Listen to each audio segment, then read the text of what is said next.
Action. Okay. Anyway, so we are we will be installing Active Directory here, and we're going to be discussing a lot about Active Directory. So let's go ahead of this. The role of a directory service.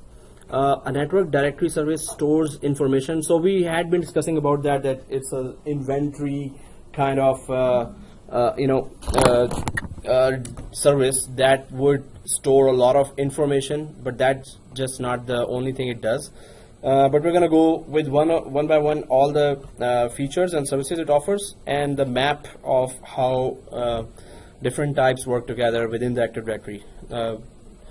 Network that it stores information about a computer network and offers features for retrieving and managing that information. So if I start putting a word here, what would be the one word you would give for these three lines? One or two words? Centralization. So it stores. So stores information. Okay, two words. Store and manage information. Manage, definitely. There are lots of definitions coming here. If I'm trying to give one or two words just for these lines, and definitely manage information. So generally considered to be an administrative tool, but users make use of directory services to find resources. So when it stores the information, so what kind of information is it storing? How many users we have, how many computers, their names and IPs, how many servers, how many printers, and then we're going to discuss about how many groups, etc. and OUs. First thing, stores information. Information is users, computers, servers, printers, groups, organizational units, generally considered to be an administrative tool. So administrative tool. So we can search, different objects inside Active Directory, and it is also an administrative tool. So three different functions. You store information. You search that stored information. Of course, when you store, you search as well. You can search a printer which is in New York, and you are in Toronto. So through Active Directory, since your branches are connected, you can just search throughout the forest, throughout the domain, anything, as long as you have a WAN connection between the two branches, right? Or maybe there are 300 branches or 30 branches. So you can search across the forest. So we're going to be talking about all the terms here. But Active Directory till now, storing objects, searching for objects, and it's an administrative tools mean what can you administer from there? What can you make changes on? On everything. On everything. So create, delete, modify info of users, and all these. I wish I could copy paste that. Okay, anyway, so users, computers. So administrative tool means you can make changes, create new users. As new employees come, you need to have their username, password. You need to have their full information, and then create a username, password for that, and then you can make modifications on the computers. 50 computers were in the company, and you need to join it to the domain. So add to the inventory of Active Directory. Maybe 10 of those computers will be transferred to another branch, from this branch to this branch. So from Active Directory, you will have to add or remove those computers. Add, remove computers. You have to delete those computers that, they are no longer in the Toronto branch. They are now shifted to New York branch. So in Active Directory, you can change that information as all the information is there. You can administer, you can add printers there, you can add servers, new servers there. So we're going to do that today. how to add a new computer, how to create a new user, how to create new groups, how to create new organizational units. But right now we're just getting the information about stores, search, administration of whatever we have, and what we have is up there: users, computers, servers, right? Any questions till now? What slides are these? Module 1 or 2? 3. You don't have that, right? Yeah, I'm gonna send. Directory services provide a centralized management. That's where we were talking about a lot when I was talking about centralization. Anything you can do from one server or a bunch of servers to manage the whole network across different branches. Maybe each branch has thousands of users and computers. You're sitting sitting in one place accessing different servers, and these servers are giving services to all the thousands of clients or hundreds of clients. So centrally you're managing everything. So directory services provide a centralized management tool, but due to complexity requires careful planning prior to setup. We're gonna set up an easy network, but then we're going to discuss about how complex it can get and how would you design that. Where would you decide what to put and what not to put. So directory services, centralized management.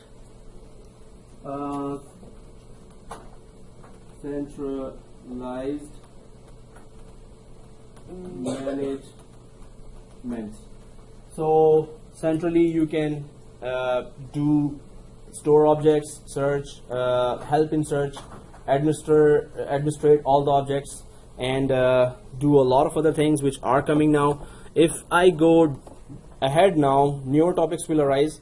So what do you see from here? A central database on a domain controller for storing network resources and security policies. AD, Active Directory, is a central database on domain controller. So our first machine where we install Active Directory is called DC. So this is that. Okay, this is that machine.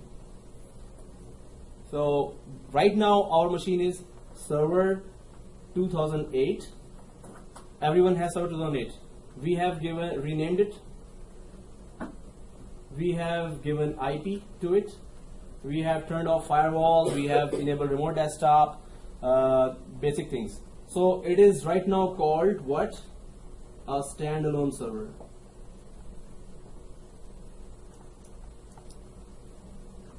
So there are two more types: a standalone server in servers, a member server, and a domain controller.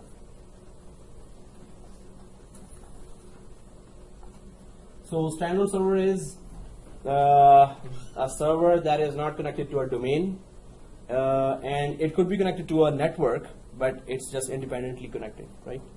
It's not part of any centralized network, right? Member server is a server that it is joined to domain. Domain controller is a server that has Active Directory installed on it. Standalone server is just Guys, who needs laptop? oh yeah, please. So Please continue. So let's take the laptops. आपको चाहिए? Yeah, so you have one. Okay. So you would also? Yeah, we'll share. Okay, cool. 2. We can have 3. So standalone server, just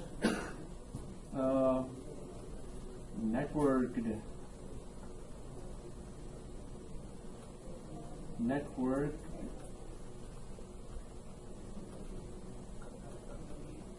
Wow, I could not come up with something longer than this in spellings. So just a network independent server. Member server is joined to domain. Member server is always a member of a network or centralized network. Member server. Standalone server is not part of any centralized network. Yeah. Standalone server can be more than one. Yeah. If you have not joined to the domain, out of 10 servers here, if four servers are there joined to the domain, one is domain controller, others are member 3 or member servers.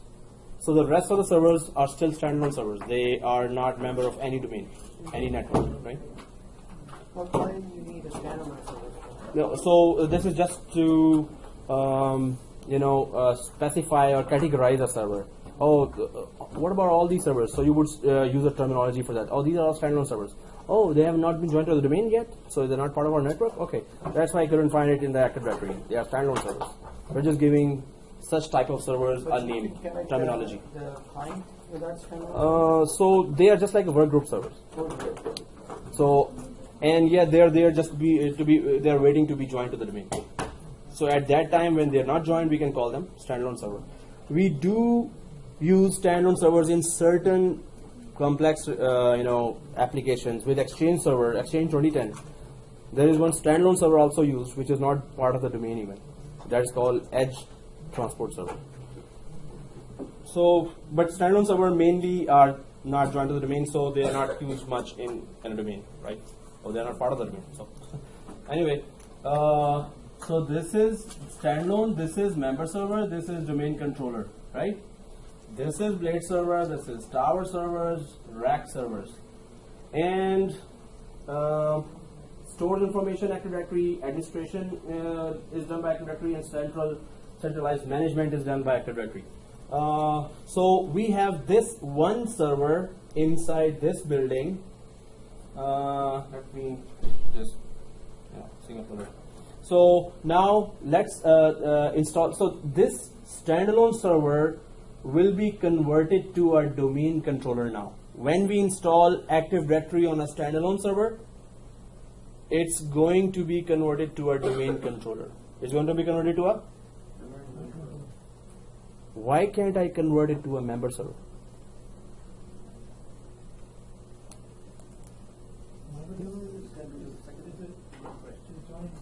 Thank you. Yes, good question. Huh? Yeah.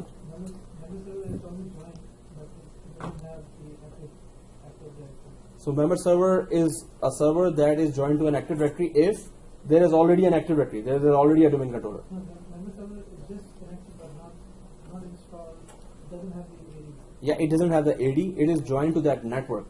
Yeah, it's a separate server having Windows 2008, and it is just registered with Active Directory. Hey, I am there and I am part of your network. That is called joining to the network. It is joined to the domain. So we're going to do that today. Why can't I convert standalone server to a member server? I have to convert a standalone server directly to a domain controller. But it has to be domain controller first and then a member. First, we need to have a domain. We need to have a domain controller. Then we can join other standalone servers to a domain. So then they will be called member server. They are part of a network that already exists. Right now, there is no network here. So first server will be creating a network. Then the next, all these servers in line will be joining to that domain. So then they will be known as member servers, right? Oh, there has to be one controller. One domain controller for others to join it. Right now, we don't have a domain controller. We don't have a domain. So if the domain controller shuts down or goes down, Oh, that's a big problem. so it doesn't there's no such thing as it transfers its data to a different server. If we have two domain controllers, one DC and other is always called replica DC. If we have a replica, yes. If we have just one, okay, good luck. Good luck getting it back. And as you have to do it very fast. Yeah, you were saying? Yeah, I'm just bring them back. What's the difference? I thought when tower server and rack server is the same. No? Tower servers are standing servers, rack servers are laying servers. Oh, okay, but it's not like RAID I know about it. Rack servers also save space. Tower servers, you must buy those types of racks. which will be higher and higher. Desktop and Rack tower, servers are like, the same it's like concept? yeah, just like desktop. Desktop and tower. So it's just Yeah. laying down. So this means you're saving a lot of space. Tower servers occupy space, and you know, when you're trying to change hardware, internal hardware, that's when it gives problems as well. Okay, so right now we're gonna convert this standalone server to a member server. Gotcha. No, actually, so right now we're gonna convert a standalone server to a member server, right? Okay, we're active now. No, but I said gotcha. This means I was wrong and you were supposed to correct me. But it's Dentine or whatever. So let's convert that. How do we convert that? If you want to install an Active Directory, it must have an operating system from a server side, right? It has to be a server side operating system. If we have a Windows 7, Windows XP, Windows 8.1, we can still install Active Directory. Okay, I'm smiling right now. No, we cannot. On clients, we never, ever install Active Directory. It will have to be any server. So we took a picture of previous class where I put down all the servers. So what happens if we install it on a client system? So you have to run a command Okay. to initiate that installation. You run that command in client, nothing will happen. It won't, because it's that code is not built into client. That code is built into, that feature is built into servers only. So what is this saying? So a central database on a domain controller, it will be a domain controller. This operating system will be a domain controller operating system once I install Active Directory on it, right? Right now it's just a standalone server. Okay, once it becomes a domain controller, what it will do? For storing network resources and security policies, we have huge amount of policies that we can implement on our full network that are called group policies. And that's a very interesting topic that makes you feel like powerful. Is that the role control for Complete control. Is that the rules of policy? Group policy management is just a feature that is already there. We don't actually add it, it's there. Part of a... I have a quick question. Instead of like, we have got like, let's say there is a server somewhere, in the data center somewhere, data center. How do you actually, like, as a system administrator, we have our laptop or so remotely we have a server installed on here on this machine. So that's a good question. You have a data center. So you're on data center is on the top floor, right? All the hundreds of servers. In our case, the Scotia Plaza in downtown, 69th floor is all just the data center. Huge floor. It's just data center, and there are thousands of servers there. Yeah, thousands because there are more than 2,000.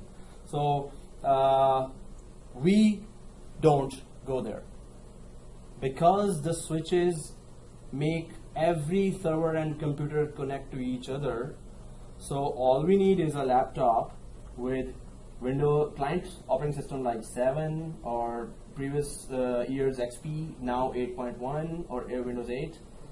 So on this, there are remote tools installed that are specially for Active Directory. For main tool is remote desktop, just to go inside that server, right? Remote desktop. And what was the command for that? If we go to run, we type a command to open a remote desktop. Huh? OBE is for just information that comes that your server has this IP and this name. How good are your notes now? What was that command for remote desktop? mstsc/admin. Exactly. So mstsc. Well, we can put /admin as a switch, or we can just remove it and just put mstsc. The window that will open, we can just put the name and IP of that remote server, and we will be connected to that, right? So this is remote desktop to connect to any of the server that has Active Directory, or this server which will have Active Directory now. But there is another tool called, or set of tools, RSAT is one of that. Wow, it rhymes. RSAT is one of that. Anyway, so RSAT, if you install on Windows 7 or 8, it gives you access to every portion of Active Directory if you are a system administrator. If your username was is given the privileges to access Active Directory, if you install this tool, you will get all. So just RSAT download in Google. So how do you connect to the machine? Is that RDP? RSAT discovers. RSAT installs the Active Directory, all the links of Active Directory, links of DNS, DHCP, everything. When you click it, if you have the rights, privileges, it will open for you. If you don't have the rights and privilege, you're just a normal user. It's not. It's just going to give you an error. So when we installed the Windows Server 2008 R2 on the server, when we installed and we created the server, it didn't ask us for the administrative privilege. The person who was installing it automatically. So we don't have Active Directory yet. After Active Directory, all the questions arise for do you have permission to do this, do that, do this, do that. Before Active Directory is just a standalone server doing nothing. Who installs is not the administrator, he can be by default can be an administrator. The account administrator of this server becomes the domain administrator. The most powerful account in Active Directory is the domain administrator. That's the most powerful account. There is an account administrator as well. That is, we call it in networks as local administrator. So local administrator account is present in every client, in every server. Windows 7, Windows XP, Windows 8, Windows Server 2003, maybe all the member servers, they will all have local administrator account. That account, if you log in from that account, it controls that specific or particular server or client only. If you log in from local administrator, it controls everything about that server or client OS. When you log in from domain administrator, you control the domain itself. All the whole domain you control. You can do anything. So for RSAT, do you have to log in as a domain administrator, or you can be a regular member with Permissions. permission? So when I joined, so they gave me the username S Shahzad, first letter of the first name and last name, right? So then they added this username to add inside the Active Directory to a group called administrators group. Whoever becomes a member of this group becomes an administrator. Is all powerful in this Windows domain, all powerful. So all we need to do is create a user. When you create a normal user, it has no rights and privileges. Just log in, use the application, log off to any network machine, right? But when you add that same user to an administrators group, which is already created there when you install Active Directory, administrators group is already created, and whoever is added to that group becomes domain administrator, has all the power to do anything across the domain, right? So there can be many domain administrators. There can be many domain administrators. We have like 15, or no, more than that. All of them having the most powers. So if one of them is corrupt, He can do anything. He will be the villain. know that. There should be a background music. Da-da-da. But there's an audit. There are so many security software. You make one little change, right away there will be an alert going to all other administrators. The security software are so well configured, and some third-party security software are so good. So when we install Active Directory on this standalone server, the administrator account, the local administrator account here will become domain administrator account. Right now, every standalone server has a local administrator account, but only on domain, when it is converted to domain controller, that local administrator is converted into a domain administrator account, right? So, so the local right now standalone server, we have a standalone server here, right? When we logged in, actually it just logged in. Did it ask for username password? No. So it's configured that way. We're gonna have to reconfigure. Or when we install Active Directory, it's going to ask you username password, right? So when you install a new operating system, there is a built-in account called administrator always there. It's always there, and you can, from that account, when we log in automatically from administrator account actually. So we can install drivers in this machine. We can do anything specific to this machine only, because we are the administrator of this machine. But if you install Active Directory on that server, that administrator will become the domain administrator, because Active Directory is installed now. So the powers of networks are also given to that same administrator account. So I'm going to show that now when we're installing Active Directory. So a question back to RSAT. If you're running a Windows 7 machine, can RSAT only control 2008 server, or can it go? Anything in domain 2012, 2003, anything that's connected to a domain, anything. RSAT, as long as you have the powers. RSAT is specific for servers. RSAT is specific for Active Directory. Okay. To connect remotely. To connect remotely. You don't have to go to the data center.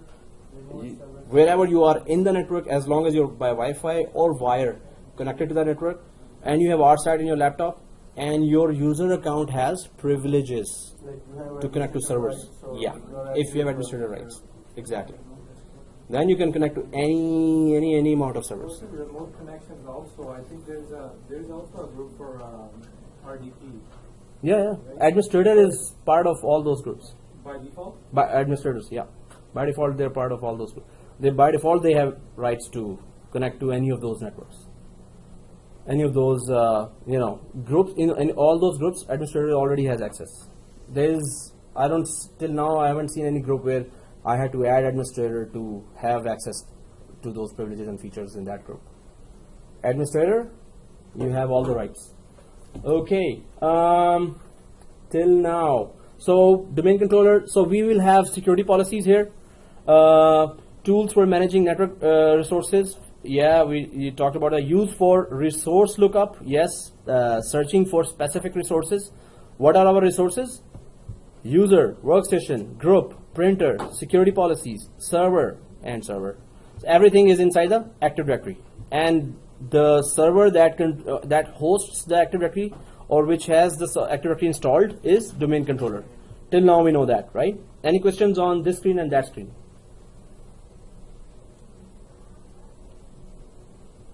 Okay, that was an interesting question. Yeah, next question. I'm just kidding. Okay, so this means I'll cross the question later. Can you see my eyes? They're bulging. Okay. Anyway, so, oh, sorry. Somebody's ready?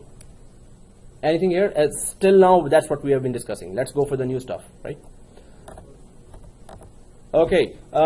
There is a very, very important role called schema. Mr. Schema. Schema is, there's S. It's not schema. So, although I'm hungry. So, schema. Just need to understand this guy. So if I start an analogy or an example, when you create a house, you have a map of that house, a blueprint, and it has all that information about second floor, first floor, basement, all the rooms, kitchen, washroom, everything. That's the map of the house. So schema is a skeletal structure of Active Directory. It is a skeletal structure of Active Directory. So if skeletal structure means the internal structure of Active Directory, all the information schema has is about the internal structure of Active Directory. How the users will behave, how computers will behave, how users will work. They will be, suppose schema will tell you the attributes of those. Let me go with the slide first. Individual resources are called objects. What is it called? Can you give me an example of an object? Printer, computer, user. Anything you create, any independent entity is an object. everything you create in Active Directory or delete, modify is an object. First thing, right? Every object belongs to a class. So these are major categories. There is a domain. There will be objects related to domain. There will be objects related to user account, computer account, groups. There will be, so suppose, okay, first printers, shared drive. These are all the classes. These are main categories inside the schema. Then each class has its own attributes defined in the schema. Attributes mean properties. So for example, for a user, as I said, a house has a map, right? So schema is a map of Active Directory, which means what? How users will be working. A user will have a password. A user, we can modify a password. A user will log in. It is supposed to log in from a domain, and we can delete that user. Whatever we can do with that object or with the user, with the computer, whatever we can do, right? So this will be defined in schema. For example, in a house, though there will be a drawing room. There will be, okay, drawing and dining. So you cannot put bed there, right? It has to be a drawing and dining room. So it will be defined there in the map, okay, drawing, dining, and 2 bedrooms up there, children room there, playroom there, and basement there will be a small home office there. We have defined home office, okay, there will be a table, big table here, a big chair, fax machine here. So we are defining the purpose of each room, right? So here's in schema, it will define the purpose of user. If the user is there, what is the purpose of user? To log in, to get authenticated. Maybe we can change the password of a user. Maybe we can, delete the user, modify different properties of a user. So we can modify the attributes, right? So schema is a skeletal structure of Active Directory. Schema gives you a map of how Active Directory, what Active Directory will have, what items, what objects Active Directory will have, right? So it says here, defines here, object classes, categories, user account, there's a category or class called user account. Inside, what user will you name?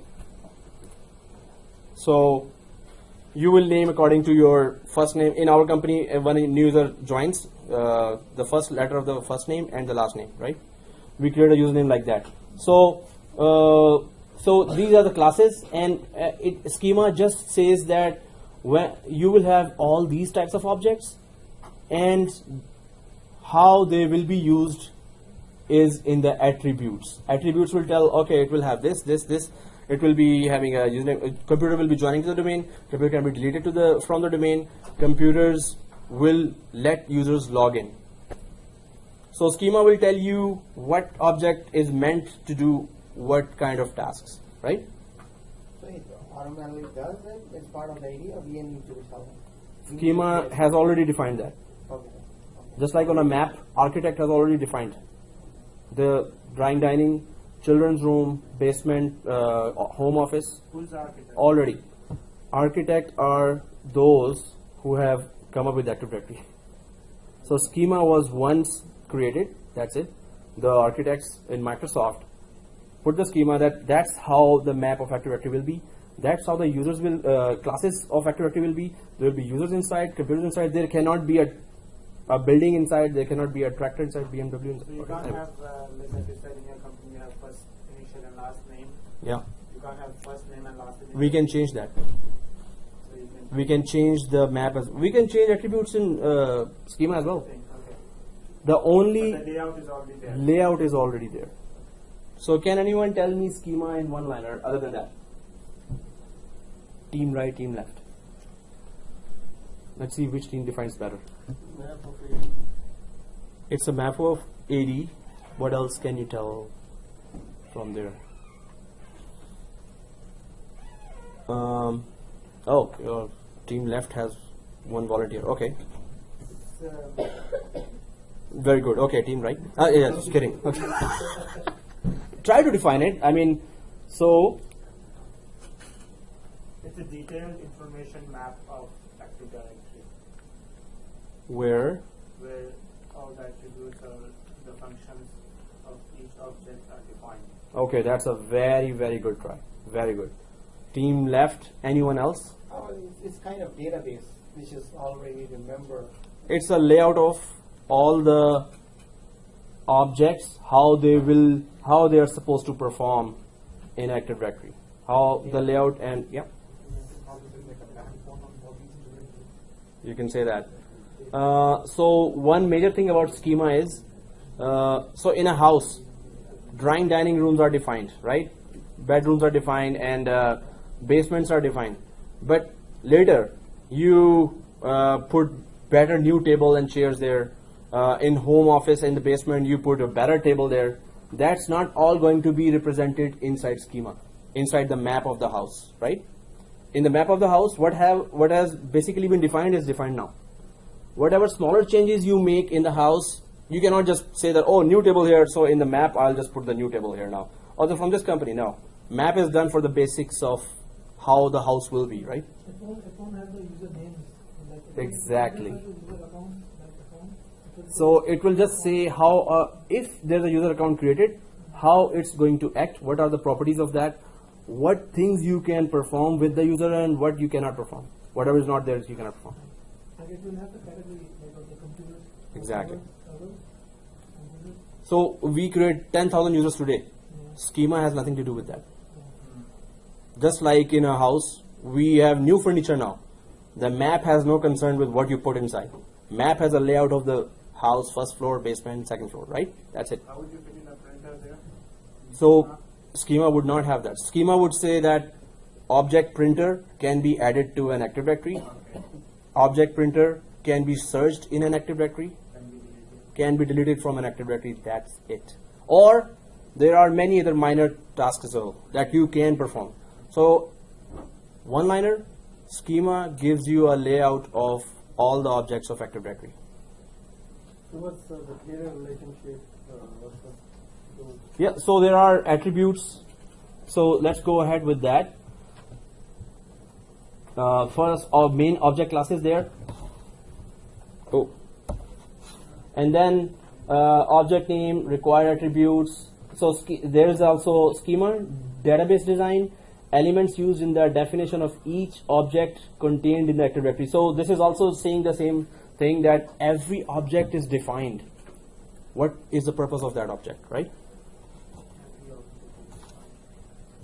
Every object is defined in Active Directory for the Active Directory. How it will be working. What are the? Then there are examples of optional attributes, required attributes. We in the 70-410 course, we're going to go inside Active Directory. Active Directory is the last resort when you have something stuck and you have very good Microsoft document to follow. Otherwise, we are not supposed to mess with Active schema. So Active Directory is the user-friendly face of schema. If we had to do configuration with schema, it would be very difficult for us unless we follow the vendor document. So we're going to install Active Directory. We're going to revisit this option, this slide, and you will understand right away. Oh, okay, that's what you're talking about. But anyway, still, it's a layout of all the objects and how they will perform or how they should be working, right? So examples: username, user's full name, password. It's just there that whatever we put there as a name has active schema has nothing to do with that. Examples: account, description, remote access. This is also attributes of one user, that the user will have remote desktop access. The user will have the privileges. What type of privileges a user can have, but do you give it or not is up to you. But the user can have a remote desktop privilege. This is also in the attribute of the schema. So schema is just a map or a layout of all the objects, how they will perform, right? So let's go ahead. There's a lot. We're going to revisit the topic. Okay. Did you all taken the picture of this? Okay. Windows Active Directory, first used by a 2000 server, offers the following features. Now I'm going to start installation of Active Directory till wherever we stop, and 8:15. So we still have good half an hour. I'm gonna stop here There is a physical structure and logical structure. There's a site, Active Directory physical structure. Okay, we're going to discuss all that because we're going to be bored to death if I continue. So let's go and install Active Directory. You have, everyone has now Windows 2008 server started, IP address given, renamed. Main things, just check that. If yes, please follow me, folks. Okay, that just means follow me, folks. So in order to install Active Directory, so I am just inside 2008 server. Everyone on this page? Yes? No? Maybe? Okay, everyone on this page, right? And this is recording, so you will get the recording and previous recordings as well. Okay, what's this? Hey, who's supposed to be configured? Okay, now I have another 2008. This should be configured. Okay, so if everyone is on Active Directory, there is a command in the run to install Active Directory. What is that command? To install Active Directory in Windows 2008. Yeah. So let me just say that, write that. Oh, thank you. Imran? Who's Imran? You just said? Thank you. So this the command that starts the installation of Active Directory is dcpromo. Where do you type it? Either in CMD or in open the run window and then type this command and press enter. And it's going to start the Active Directory. So press OK for me. That's for me, sorry. So either you go to CMD or you go to run and then you go for dcpromo. So now I'm going to do that. If you go to the command prompt and then you have to Type. dcpromo. Just type dcpromo. Oh man. Okay guys, so since I have the Active Directory, so can you see it's going to be recorded as well. So please see the procedure of removal of Active Directory, then I'm going to install as well. So you're going to see both things and it will be recorded as well. So I'm going to quickly start removing Active Directory from our server. So one thing about dcpromo. What is that one thing about dcpromo? If you start dcpromo, so I'm writing here dcpromo. DC means domain controller, promo means promotion, right? dcpromo. If I run this dcpromo and it's a standalone server, which means Active Directory was never installed there or is not installed, then it will start installing the Active Directory, right? But if I run dcpromo and there is Active Directory there, then what will happen? It will start uninstalling that.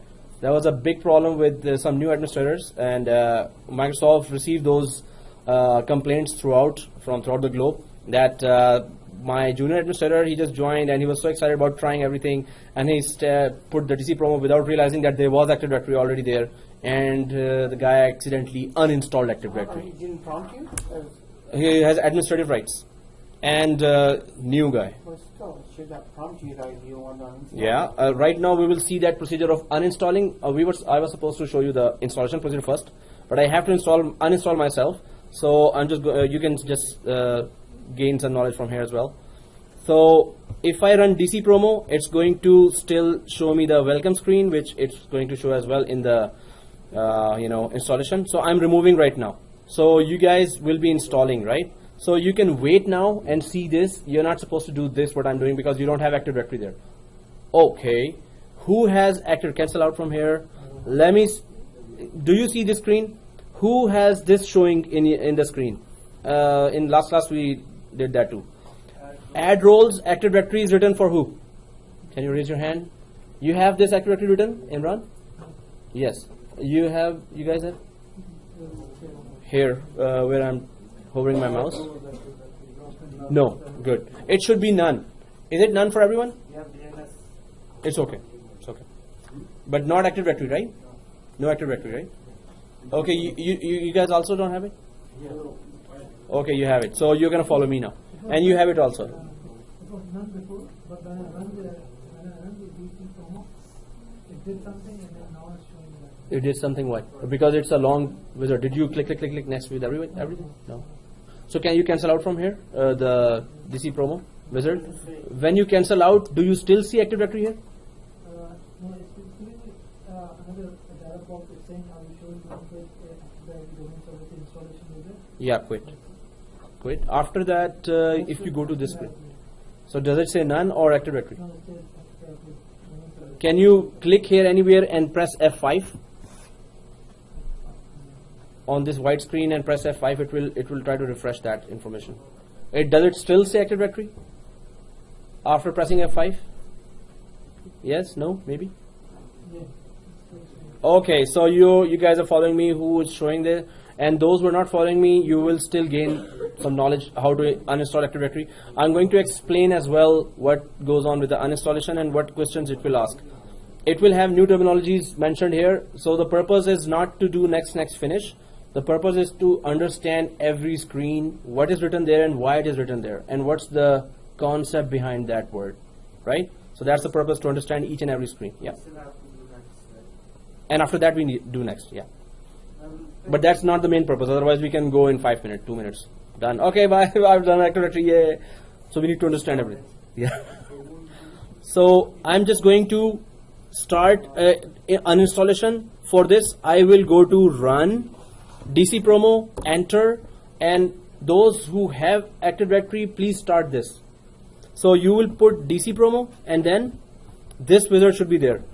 Every tool is there. Everyone who is. So you're there? Okay, you're there.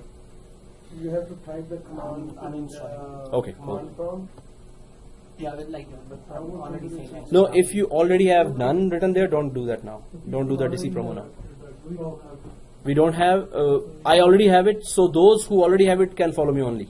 Okay. Next, this is just the a warning that the very old Windows NT, the start of the server systems. Windows, and if you have Windows NT there, it's not going to communicate with your latest servers now, because latest servers, the data is encrypted between them. Domain controllers, they talk with encrypted data. Windows NT did not have that encryption service available. So if you have Windows NT, it's not going to communicate. This is just a warning that we understand now, and we just have to ignore and go ahead, right? We know that we don't have Windows NT, right? Next. Okay, what's going on here now? Do you see this screen? Look like my eyesight. Why? I know it's not clear. Oh, really? For everyone. Okay, guys. You know what happened? There is a file, single file that we need to confirm, which I missed. Okay.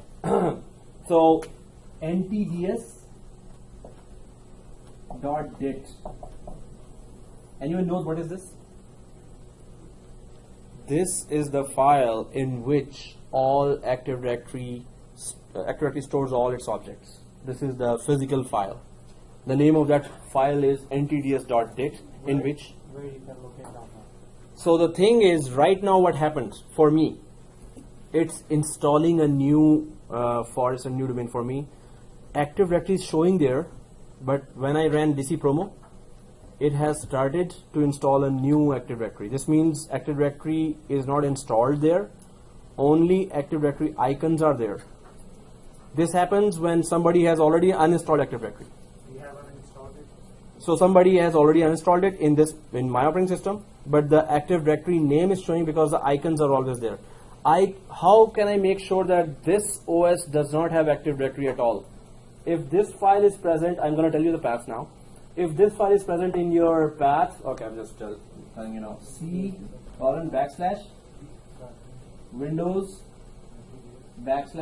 \NTDS. If you have this folder present in any server in this path, go to C drive, go to Windows.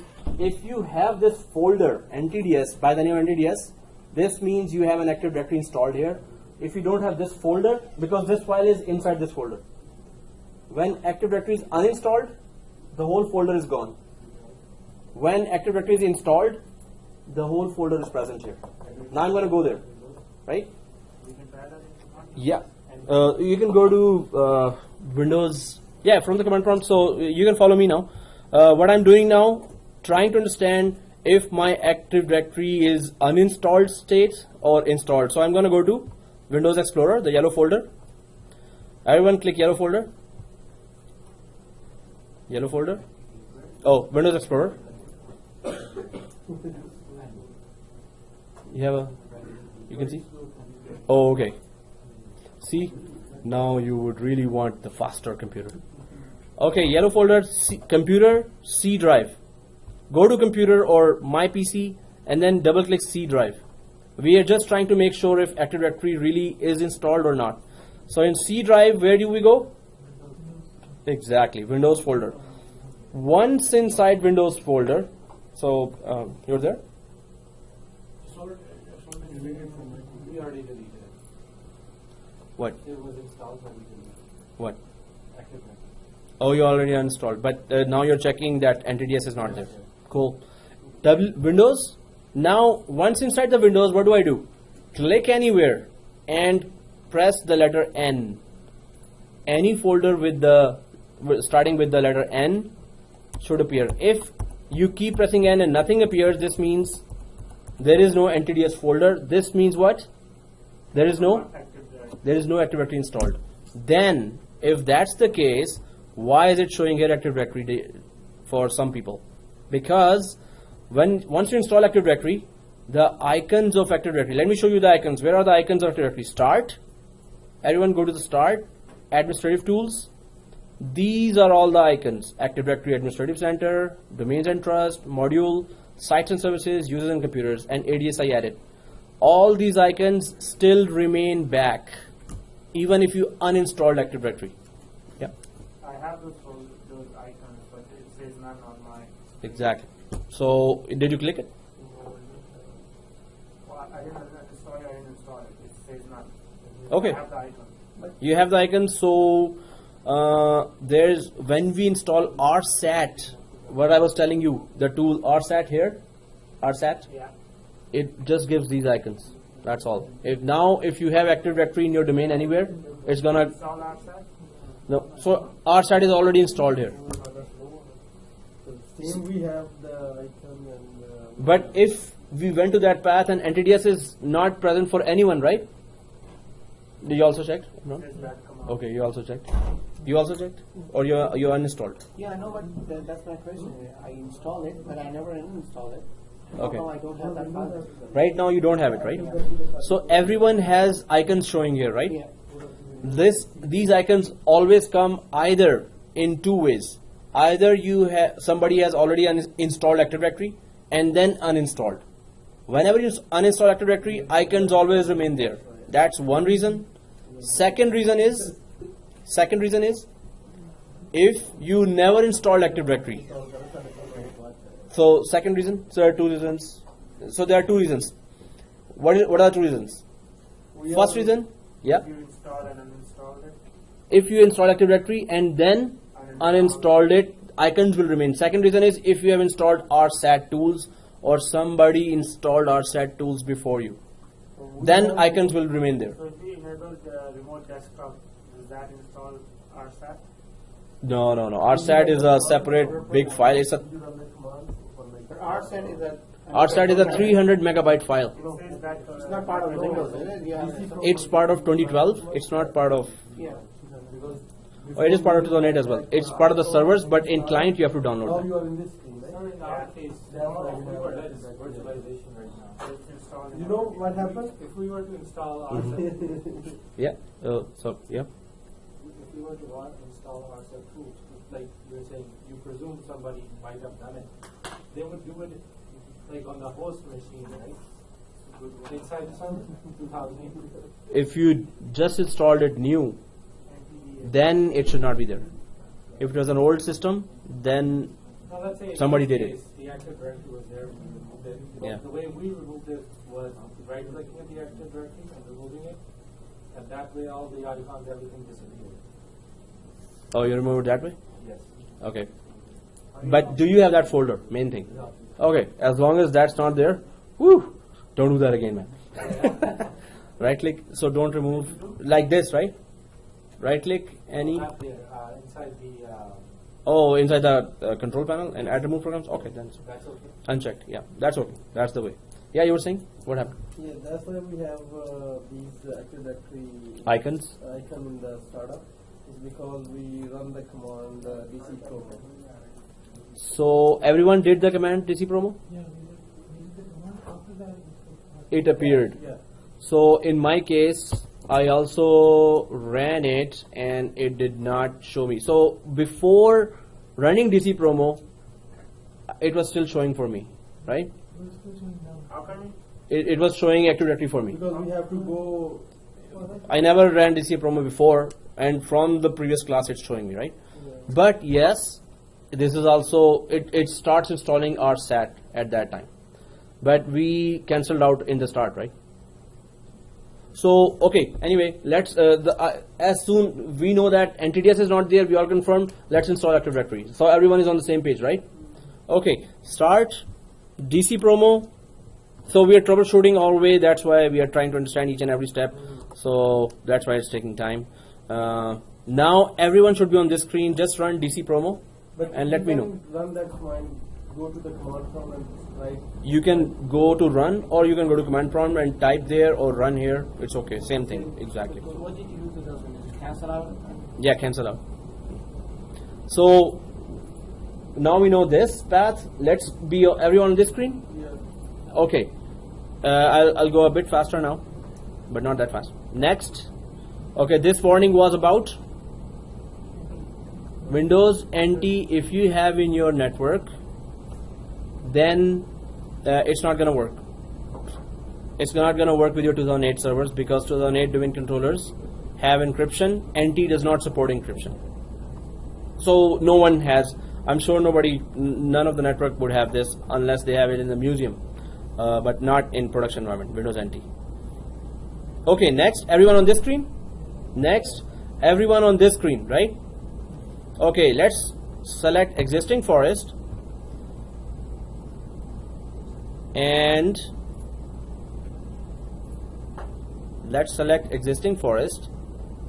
Okay, let's select the create new forest. Okay, so we don't have a new forest or domain, right? So we're never gonna select existing. Existing means if we already have a domain, right? I was thinking that somebody, hey, existing? We're just creating a new one, right? Try that after 3 courses. No, I'm not testing you. This way, you will always remember. Anyway, if you select existing, it's not going to go anywhere. It's not going to go, it's going to search for where's the existing forest, it's going to come back. So create a new domain in a new forest. We're going to discuss what is forest, what is tree, what is sites. But as the windows start showing us, we're going to start discussing that. Create a new domain in a new forest. Everyone selected that and next. Now the options come for anyone getting this error. Yes. Everybody. Thank God, everyone got this. You didn't get it. No, that's not correct. I mean, you should join us, you know. Anyway, so what's this error? The error says that local administrator account becomes the domain administrator, as we discussed. Local administrator account becomes domain administrator account when you create a new domain. Yeah, that's what we're doing, right? The new domain cannot be created because the local administrator account password does not meet requirements. Currently, the local administrator password is blank because it logged in directly. A domain controller must not have this. You know, then a hacker will start and, whoa, okay, I'm inside already, cool. So, there's a command, keep this error here and go to start. Keep this error here, go to start and go to command prompt. Do you see command prompt on the top like this? Right. Everyone there? Yeah. Roger, yeah, Roger, that.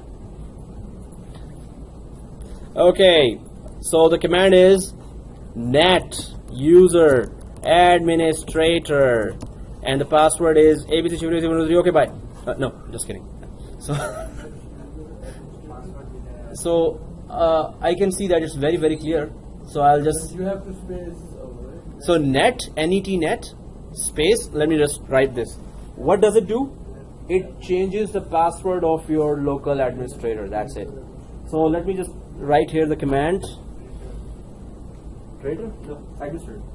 So it's net space user space administrator. Okay. So what's your password expression? And the password is our, so password we're gonna just give that capital PASSWORD and 1. This is also after administrator there is a space, right? So I'm just gonna give that password instead of that ABC shift 1 2 3. I'm gonna give the password called password 1. It should say successful. Just enter. Yeah, after that enter. Press enter if you have put the full this command. Access is denied. Okay, you know why? You know why? It says access denied. So let's do this. You have to open the command prompt with administrator privileges. How? So let me just for the record of the video I'll just enter that. Okay, access denied, so it's in the video now. Now I'll go back up again, start command prompt. Okay. Okay, right click this. Do you see run as administrator? Everyone sees that, right? So run as administrator. Every 2, every 3. Okay, click that and this will come. Everyone is seeing this, right? Press yes. Now put that command again in the administrator privileged window, right? So net space user space administrator and the password is, and press enter. Done. Successful, right? Exactly. Enter. The command completed successfully. It should say successfully, that's all. Sorry? Then what happened? Windows system. Yeah, you got this, right? Yeah. Right below this, is it written? Right below? No successful. Okay, cool. Anyone else? Successful? Successful? Yeah, you already. Okay. I got environment variable user administrator password 1 not defined. Did you put password after administrator? Net space user, check the spelling, that's it. Come on. This means 10 bits on you. Okay, anyway. So. Oh, set? Okay, net. So, if this is successful, press OK to this error. This is all being recorded, so you will see it in the video anyway. But right now we are going slow. In video, it will be pain for you to just see this slow, the video. Press OK. Now, we are back to the screen. If you have done this successful, go back and press OK to that error. And still, everyone has this selected. Create a new domain in a new forest. Yes, no, maybe. Okay. Now press next. No error, right? So we gave a local administrator a password, right? That's what we did. But we need to remember this command. This comes very handy. Now what's going on here? It requires a name. What's in a name? Okay, that's the name. The thing is, why are we giving a name? We are giving a name to what? Domain. To our domain. So our network must be named. We have to give one, okay, something dot something or prefix dot suffix. We have to give a name to that network, and with this name, every network asset will be joining. Every network asset will be joining. So we are giving a name called canips.local, right? We can give here BMW.Toyota. Don't write that. Toyota. Or we can give here anything. CNN.com, BBC. Whatever. Or I will eat .timbits. But usually they keep one word and Okay. local. There should be no space. Join it. Huh? Usually you keep one word. Yeah, so prefix also works, but here you must put something, then put a dot, then something, right? So canips.local. We can put it canips.com. We can put it canips.net. We can put it anything. Local means it represents our local network. It is something not on internet. So the local, while giving a name, we tell ourselves and the users also know, okay, this is our local network. This is nothing to do with internet. If we put canips.com, there will be a confusion. Is this a website we're connected to, or is this we're connected to internet already? Or It has to be something that dot something. exactly 2 words and the dot between. If that's not the case, it's not acceptable for Microsoft. The network has to be named like that. It could be 3, but it cannot be 1. So if we name without dot, if then click next, it will give us an error. So it should, or at least it's not acceptable standard. So I'm putting just one name and pressing next. Okay. Yes, it does give error. So always, since it's our lab, let's try everything, right? This is everything is increasing our knowledge and confidence for this. So canips.local is our network name. It has to be something dot something. It could be canips.local.toronto. It could be canips.local.toronto.downtown. You could have 4, 5 words, 3 words, but the more you expand without any reason, I mean, or if you have a good reason, yes, go ahead. So Most of the companies use the same default, like corp.xyz.com. yeah. So it can be like CIBC.Canada.Ontario. It could be. Toronto. Which would be actually smart, that you would know right away what area it is covering, or the users and computers of which area will we find in this Active Directory if we go by that name. Okay, so this is type the fully qualified domain name FQDN. Always remember FQDN, fully qualified domain name. It's written on the window as well, right? FQDN, fully qualified domain name. An example is also given, corp.contoso.com. We can have 3 words, 4 words, but not 1 word. That's the only thing we need to remember here on this window. So to qualify fully for a domain name, it's just the dot thing. Yeah, it's we are following Microsoft standards, so they say fully qualified domain name, Not one FQDN. standard that has to have a dot. Exactly, yeah. That is called FQDN. So we have just put FQDN here. Why don't they just use qualified domain name? That's the complete name. It ends there. There is nothing trailing after that name. So they just put a terminology there, fully qualified domain name. It is qualified and that's the whole name. I'm not, skipping any spelling of that. What's the range, like how many words you can put it in? We can fill the whole window here. There's no maximum range here. There should be 2 words in between. Minimum, this is the minimum. This is at least. It stops after a while, so you can't go any further. Yep. You tested that too. Man, that's good actually. Test from every angle, every scope, every concept. Okay, next. Finally, we have given the name. So that's the name of our network, right? Next. Now it will go to the next window, which will offer you single name as well. So in next window, it's not offering you here. Okay. Did anyone get that? You got a single name as well? NetBIOS name? Yeah. Anyone else got the NetBIOS name? No, yes. What's the network name? So does it give you the first name right now in the window? It didn't give me. Got this? Yeah, you got this as well? Yeah. Okay, who is on this screen? Raise your hand, please. Everyone except, including you. Okay, cool. He got it, so that's why we didn't get it. Okay, that's break. Break time. So I was told that, yeah, don't be involved so much. So break. And after that, there will be much more interesting stuff. We need to understand each and every page. Thank you. Okay, so recording stops here. Action. Okay, I ruined the video. Anyway, so let's go ahead with the practical. Everyone should be on this screen. Oh, okay. थोड़ा सबर कर लिया करो. Oh. Okay, I did that in the video. Okay, so for forest functional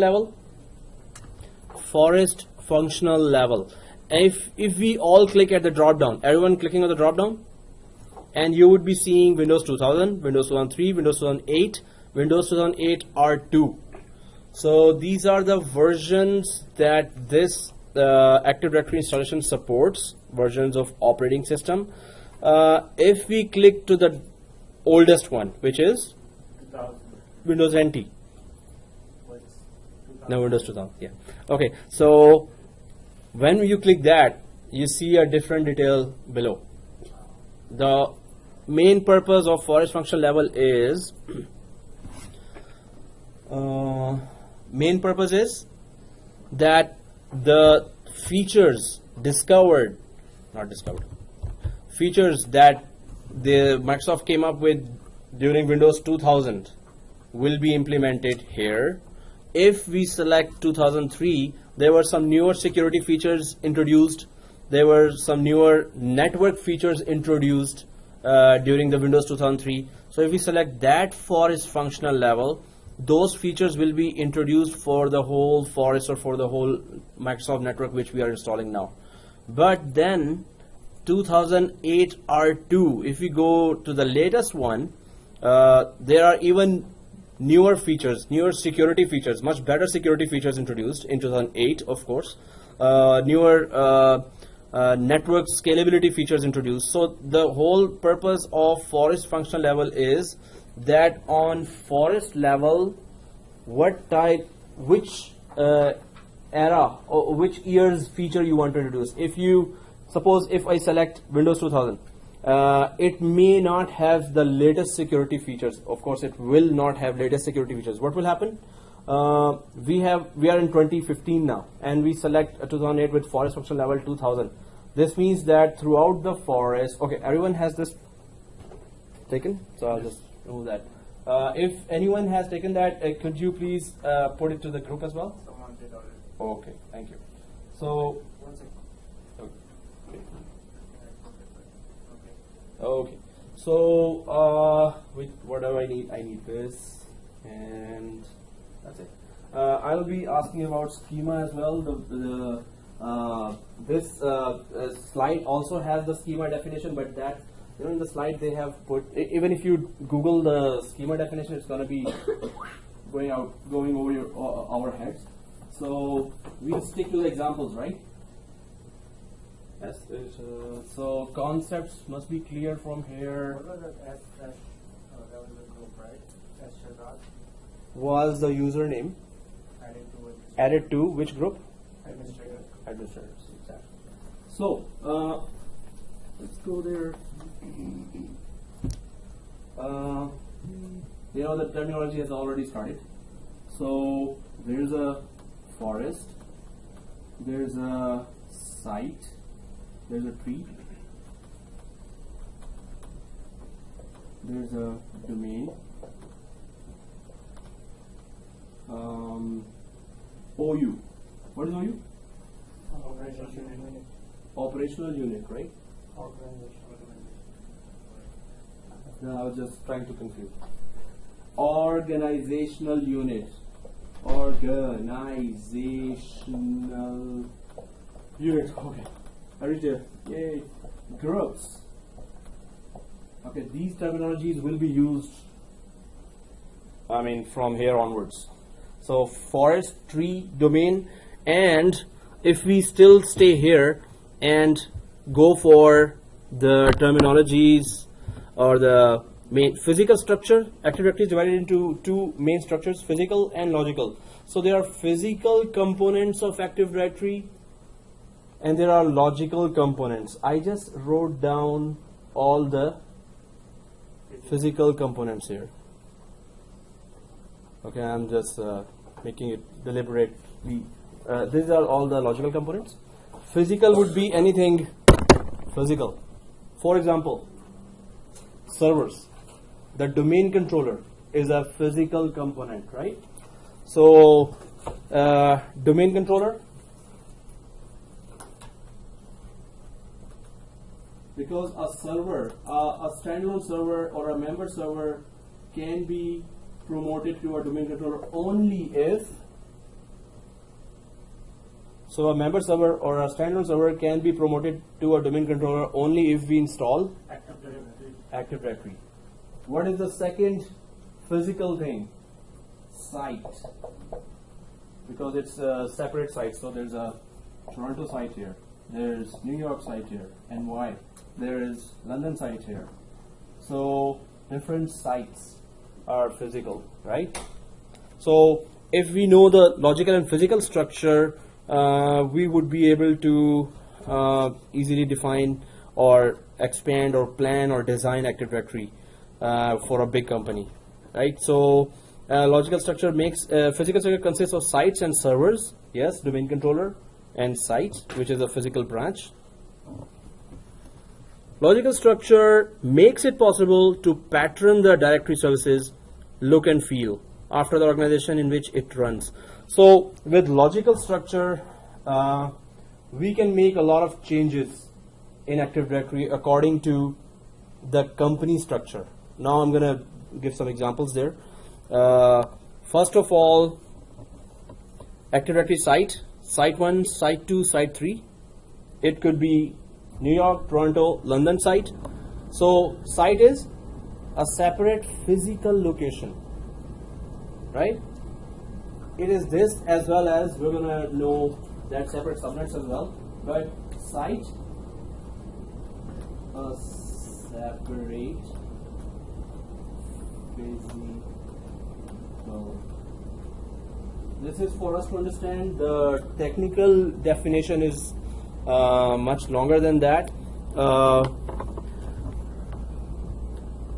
Low speed connection between sites, high speed connection between sites. So I'm going to go a bit further in this, but right now we need to understand that it's a separate physical location. So TCP/IP is since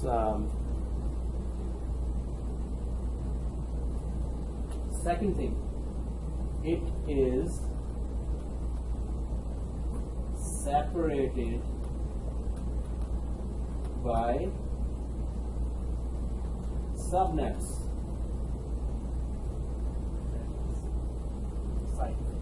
Site. So two lines you need to remember about site: a separate physical location, or it can be separated by a subnet. Today I sent a video. That is just a reference for the video is all about IP address, subnets, class A, class B, class C IP address, private IP addresses. We discussed a lot about private IP address, public IP address, right? Public connects us to internet or lets us go to the locations on internet. Private IPs can be used locally, has nothing to do with internet, right? Private IPs. The three ranges of private IPs were 192.168, 172.16 they start from, and 10.0.0.0. So subnets, let me just give you a quick overview, because whatever we do in Microsoft, below each and every physical thing, so behind all the servers there's an IP address. With all the sites, without an IP address we cannot make any type of communication, right? So IP address we need to know. We need to understand IP address, right? If I have given you one link there in the Google group as well, which I'm going to visit here as well, and that's going to give you a very easy to understand table. I put it on my, yeah, there it is. So I give this address on wikipedia.org/wiki/IP_address, right? There is IPv4, so this is all about IP addresses, but this is information that you need to understand, and maybe you need to go again and again, but I'm just gonna quickly go through it. We were talking about public IPs, right? So from 1 to 128, so it starts with 0, but 0 is not used in a network, like a 0 and 255 are not used. So 1 up to 128, then from 128 up to 1 and 127 is not used there. Then there is 128 up to 191, and then 192 up to 223. These ranges can be used in public IP. Then if I go down, private addresses, they are 10.0.0 as we discussed, 172.16, 192.168, right? So then there are subnets as well. So I'm just gonna give you a bit quicker overview of that. So class A, class B represents that. So class A networks can accommodate this many client machines, like 16 million. 65,000 client machines can be accommodated by class B addresses. 256 machines can be accommodated by class C addresses. But if I go for subnet, there are class A, class B in subnet as well. So overall, if you change right now, I'm gonna dedicate 2 hours just for the IP addressing, just to explain that. Right now, what we need to understand is that if we have a sub 192.168.0.1, this is the starting address of our 500 machines. Suppose we have 500 computers in New York. You need to give addresses, IP addresses to all 500 computers. You need to give it yourself. Like not from DHCP, automatically it's going to distribute. You're going to go there and statically give those IP addresses, right? So when you start giving first computer is 1, second computer is 2, 3, 4, of course, until you reach 254. There's a limit here. So you divide the IP address into two. The first 3 are the Network. And the next one is the machine, or the, you can say, host. This is Host network or- address. This is the network we are using. This is the machine address, device address, computer address. You can say anything, or just computer name, computer address. Sorry. If there is a second device will get this, but the network will remain the same, right? This is the network address. This is the network we're using. Third machine, fourth machine, fifth machine, sixth machine, 7 up till 254. You cannot give beyond this with the same network ID. You cannot give addresses more than 254. Why? Now that's a longer discussion. Right now, let's understand that we cannot, and I'm gonna dedicate this full. That's why I gave the one video and one this site link. Try to go through this. Next week, 1 hour, 1 or 2 hours, we're gonna dedicate to this only. So if there's a limit, suppose there is a limit, let's understand that. Then we need to change the network ID. How do we do that? 192.168.1.1. So it's starting from 0.1 up to 0.254. Then it will go to 1.2, 1.3, 1.4 up till exactly 1.254. And then there's a limit here. So 192.168.2.1 up to 2.254. Now this goes on and on and on. Network ID changes, then 254 machines again, then 2.3.1 up to 3.254. Where does it end? 254. Exactly. 192.168.254 until it reaches there, the network ID, dot 1, dot 2, dot 3 up to 254.254. So this is class B. This means that if you multiply 254 with 254, it becomes 64,000 machines at. But what we are changing is the subnet here. So here we are not changing the whole network ID. This is called network ID. We are just, when we change the second last number, this is, so we can say this 192.168.1.1 and 192.168.2.1. They are different subnets. When we 2.1 up to 254 and 3.1 up to 254 are different. Different what? So we understand that when we change the second last number, it changes. It does not change the full network. It just changes sub-network or smaller portion of a network, right? 64,000 machines? It will be 64,000 machines. If we start, so I had 500 machines, right? So I started giving IP addresses 192.168.0.1 up to 0.254. Now what do I do? 1.1. What do I put? No. 0 after that I cannot put 255 or 256. I have to discontinue from here with the 0 subnet. So I just have to, because I have 500 machines, so 254 machines were given an IP, but there are 500 machines, right? Maybe there are 1,000 machines. What do I do? 192.168.1.1. Subnet. This subnet will be changed because this subnet cannot keep on going above 254. We're going to discuss that. 1.1 up to 1.254. So 254 plus 254, how many machines are covered here? 300? 3 something. No. 300. 250 plus 250? 3 is right. 500 something. 508.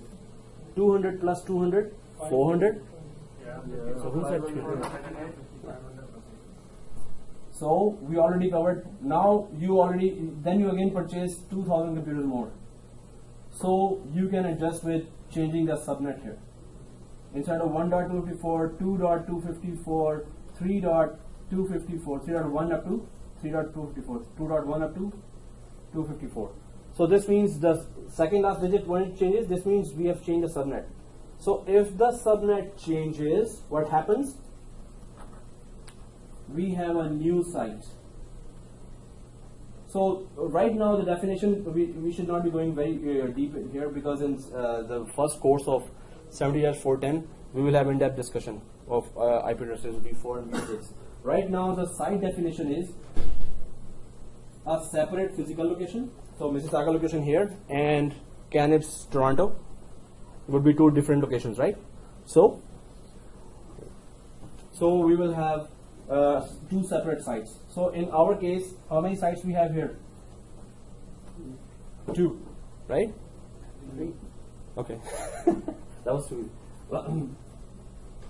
But we can call it a separate site also if the subnet is different. That's for now we need to understand. If a subnet is different, we can call it a separate site as well. This means there are 3 floors, 1, 2, 3, 4, 5, 6 floors. On first floor, second floor, from the third floor, on third floor I put 192.168 0.1 up to 100 machines. But then on the below floor below this, 1.1 up to 1.100. I just totally changed the subnet here in this second floor. On the first floor, I again changed the subnet 192.168 2.1 up to, for all the machines here, 2.100. Suppose there are 100 machines on each floor. So I am changing subnets within one building here. If that is the case, if I do that, then I will consider there are 3 sites in this one physical location. So site is either a separate physical location like branches in Toronto, New York, London, or site is also separate subnets. We're going to configure each and everything in Active Directory in the 2012 course.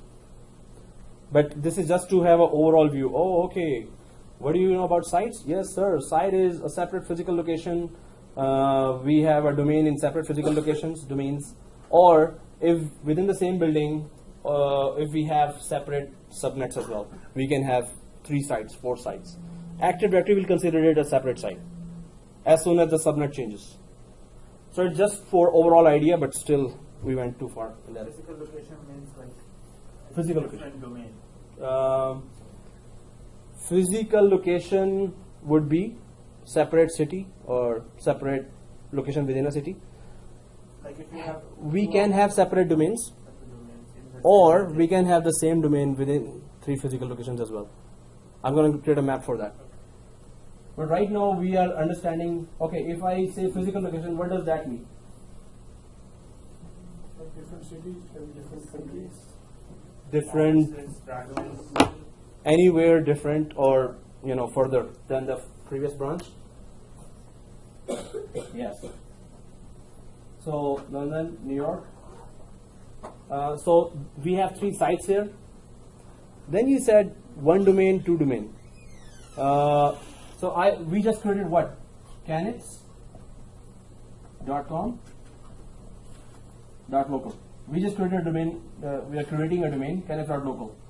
So this 1 domain logically can be here, here, here in the 3 branches. All these 3 branches are connected through WAN already. As long as we have a connectivity here, CANIPS, all the machines here, 2,500 machines here, 3,500 suppose machines, client machines are here, and 2,000 machines are here, client machines. They can all be part of only CANIPS.local domain because they have connectivity through WAN. They are connected. When machines are connected, they can be a part of that domain. As long as you can ping a machine. Yesterday, in previous class, we pinged, right? Ping Google. What does ping do? Goes to the target and finds out if it is alive or not. So we pinged. Ping just means, do we have connectivity or not? Ping just means that. We have connectivity or not? Are we connected? So this 1 domain can be in these 3 locations or CANIPS.local. This domain is CANIPS.local is in Toronto. Okay. So this is CANIPS.local in Toronto, New York. Sorry. But if you are creating another domain, that will be called child domain. This is another way of doing it.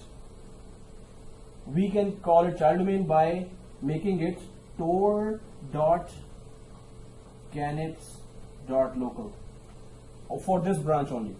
Now, as soon as we read this name in Active Directory, we will know, oh, okay, all the 2,000 clients are connected to this tor branch, not directly to canips.local. And then London. So London.canips.local. We can create child domains like this for every branch. So we could know, oh, London.canips.local. Hey, there are 5 servers in London.canips.local that are not working, right? So we would know right away which city are we talking about. London, right? We're not gonna connect to New York and start troubleshooting and start to find servers. We're gonna know right away by the name. So we can create child domains in every different site. We can name the site in a way that we would know right away, okay, which city are we talking about, right? So right now we are creating a parent domain called canips.local. When we come to play with the sites, we're going to start creating toronto.canips.local, london.canips.local, and New York we're considering as a headquarters, so only this name is going there. So either all the machines here, all the machines in Toronto, all the machines in London can directly connect to only canips.local, or you can put a separate domain name for each site. This is a separate site, this is a separate site, this is a separate site. So there are many designs you can come up with, many designs. So it's still going to be connected with the canips.local? Exactly. It's going to still be connected. It's just, this is a child domain of the parent domain. So you can still control the child from the... Exactly. From parent domain, you as a system administrator of a parent domain, you can control all the child domains. You're on the top. We are creating the HQ right now, the top, canips.local. Then we're going to create a child domain later by toronto.canips.local, or if there are 300 sites, since there are sites in different cities. Maybe Toronto has 2 sites. So toronto.downtown.canips.local or downtown.toronto.canips.local. We can just keep on expanding the name. From the name, we would at once know that, oh, this is the downtown branch we're talking about. We can just rename, keep renaming, right? So that's how we can restructure our domain by branches. We can give them names in the domain, and we would know right away, okay, that's what we were talking about. So now that we have 3 different domains, 2 child and 1 parent. So my previous question, if one goes down, the other one would be the standby. For domain level, on this level, on branch level, that's not how it works. If one goes down, Has yes. to be a physical one there. So if the server of Toronto goes down, Toronto.canips goes down, and if there's a replica of that server we have created in London as well, then all the clients connected to Toronto will be redirected and connected to London. If a copy of that server in Toronto, if the copy has been created in London as well. Wouldn't the headquarters have the copies of? So you're taking down the whole site right now, right? The whole site goes. If one server in one site goes down, there should be a replica of that server in that branch as well. But they don't keep a replica at the headquarters? We always do. So Scotiabank, it has a downtown branch and a West Mall branch in Etobicoke. So when we create a server, we have exact copy created in West Mall. That's company policy. So if we are creating one server, we have to have 2 of that, always. So then in 1 year, 2 times we have a disaster recovery scenario. What we do, we take down the whole downtown branch. So all the users, and we test, this is just for test, 2 times in a year, in a weekend. So all the users get connected. So we test that, do all the users connect to the Etobicoke branch or not? If not, then we as system administrator did not configure it correctly. But you say you tested on the weekend. Yeah. No, there are many users, test users there. Okay. We administrators and the desktop teams together, it's a huge team then. So we But do. It's not that the traffic is the same. No, we cannot take a risk of bankers connected at that time. That's what I'm thinking. Yeah. But if it corrects with our test environment, yes, we are ready for disaster. On branch level, disaster. So if the company policy is to create a copy here and a copy there, we are already okay. We just need to test that. Keep testing that. Does it work even? Okay. So this is what we were talking about the physical components. One is domain controller, which is physical. One is site. What are the logical? We just talked about logical as well, but not the whole thing. Okay, we're talking about canips.local. Then we created 3 sites. We also named those sites by toronto.canips.local. So we kept one name alive here by giving london.canips.local. But they are all inside something, right? There's something above them as well. There's something above domain as well. Right above the domain is what? There's a tree. And then above tree is? So, I started removing everything. So, standalone server, I don't think this is required. But expect it in the quiz. So, those pictures are precious pictures. Oh, in the quiz. Okay, don't see those pictures during the quiz. So this is a domain. A tree can have many domains. This is not the only definition. A forest,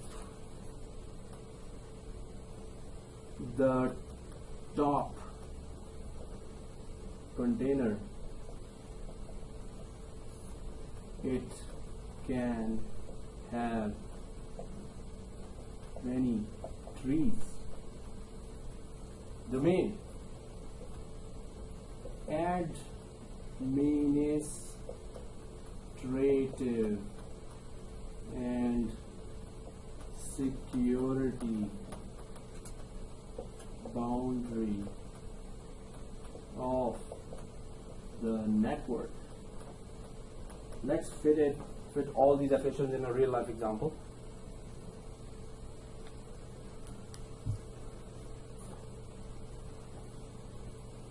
So we have 3 branches. You first were an administrator of just the New York branch, and you created this CANIPS.local, and now the company has extended to 2 more sites, and you have actually gone to the Toronto site and London site and created all those, installed Active Directory there as well, then connected these 2 branches to these 2 sites to the main branch, New York branch.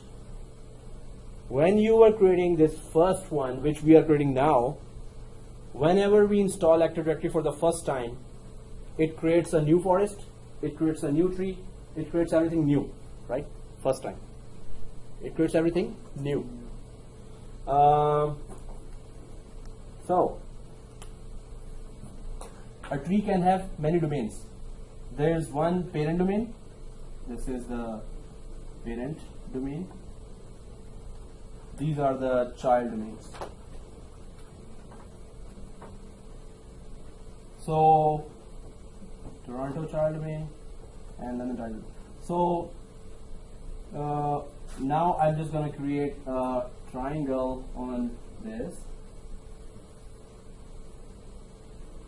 So, many domains are under one tree. And then, maybe we have more than one tree. Large organizations can have many trees. Now, if I start defining tree, let's see if you get this. So, I'm just going to take a little time here. If I say that the tree is a namespace, tree is a namespace, or now I'm going to say or a name. That's it. So what do I mean by that? When you create one tree, this means you have created CANIPS.local, then you have created sites which follow CANIPS.local only. One name is being followed here. It's not that Toronto.bmw.toyota here. If you're part of this tree, the ending name must be exactly the same. Same family name. Exactly. You're there already. Exactly. So, what do we call Shajara Nasab in English? Tree. Family tree. Exactly. Man, you're there already. So, now the example goes a little further than this. This is not the only thing. But this will be at the basis of what's coming. A company can have more than one tree. What do I mean by that?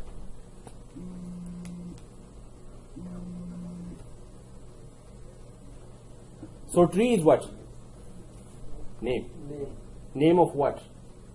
Of our network, of our domain. Trees of a name of our domain. Can you give an example?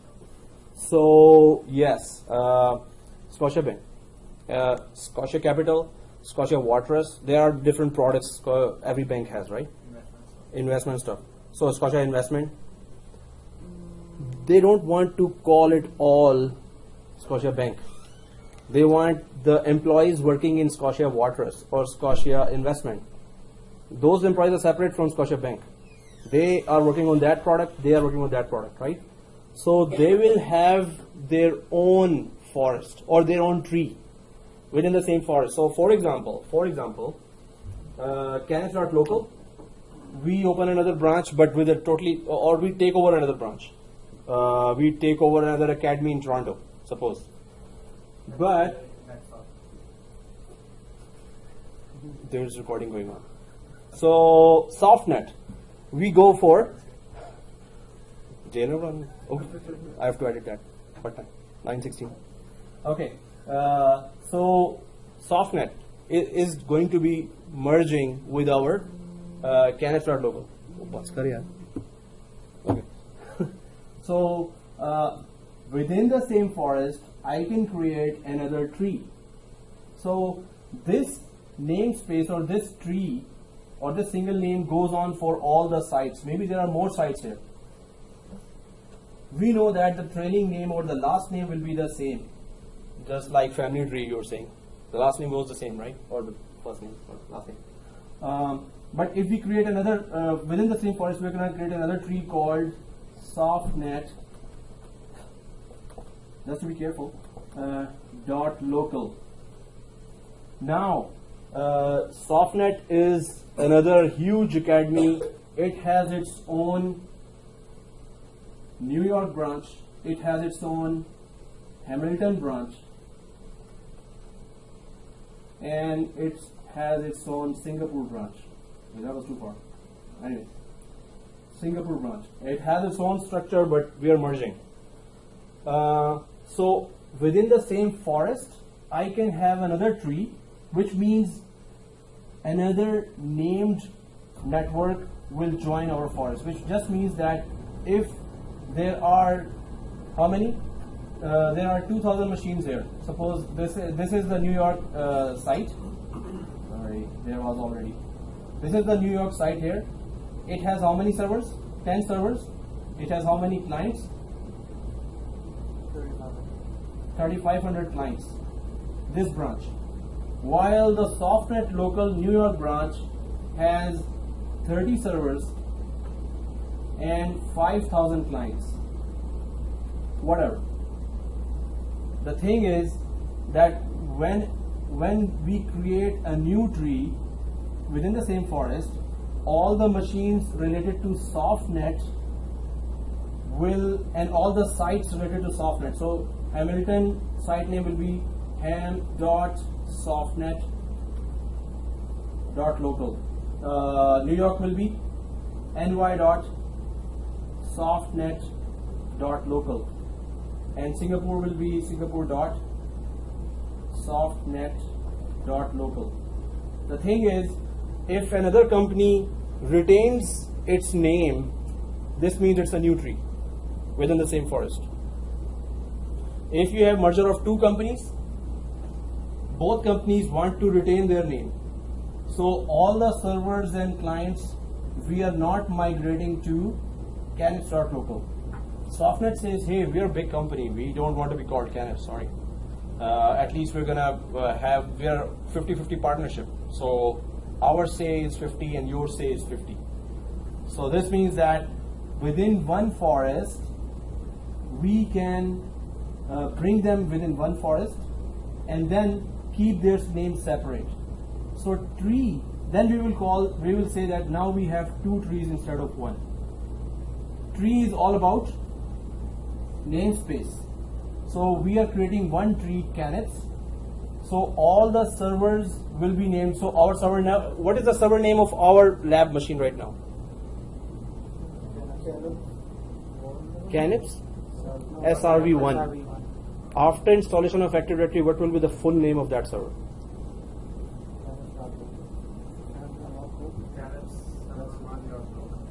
No. What will be the full name of our server after installation of Active Directory? No. So server name, domain name. Server name, domain name. Server name, domain name. What will the name? Full? Exactly. Our full server name will be, so it will be like this. Each server name, each client name will have in the end CANIPS. And the name of the client and server we are putting ourselves, right? So in our example, CANIPS SRV1.CANIPS.local will be our full name here, because this server belongs to this network. One server here or every server here will have what full name? Suppose the name of the server is server 1. What will be the full name here for the server? Softnet.local, which means if we have 5,000 clients, their full name, each, so client, we start calling the name client 01, client 02, client 03. but their full name will be client 01 dot. Server 1 dot softnet dot com. The client name. What will be the client name? Client In softnet. Client 01 dot softnet dot local. Server, so server is separate. Server name will be server 1 dot softnet dot local for the softnet network. The servers inside CANIPS network will be CANIPS server, whatever name we gave, and the domain name. So this means all the servers, all the branches, all the clients, all the servers, branches, branch names, client names, they all follow this tree or this namespace because they belong to this, they are present in this domain. That's why their trailing name or last name will be always this tree or this name. And all the servers, all the clients of softnet, in the end, their name will be ny dot. Their branches, their server, their clients will all be having the end name as softnet dot local. So what is tree? It is basically a namespace. It's a namespace. Now, how can you define that to a guy who doesn't know? different name. Yes, we are following one Shajrana sir. Yeah, family tree. Same last name. All network resources, all servers, all clients, all branches. Whatever there is in this domain, they will have to follow this name, canips.local. If they want to access the resources of canips.local, they will have to have this name with them. They have to join this domain. We call it joining this domain.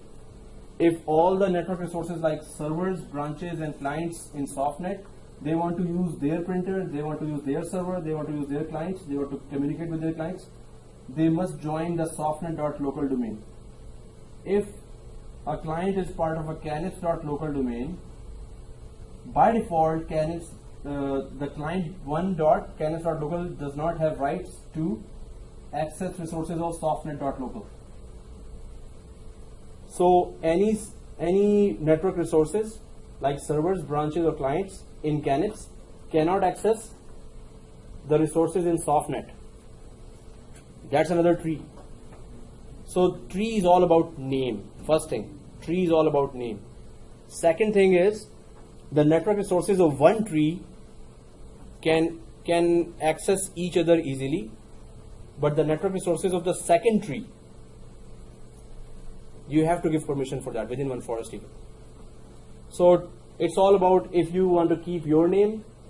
One is okay, no, I was going to say there's one is Bhatt and one is Malik, one is Sayyid, one is, so Sayyids there and Maliks are there, and this is just like that. They retain their name but they cooperate with each other within one forest.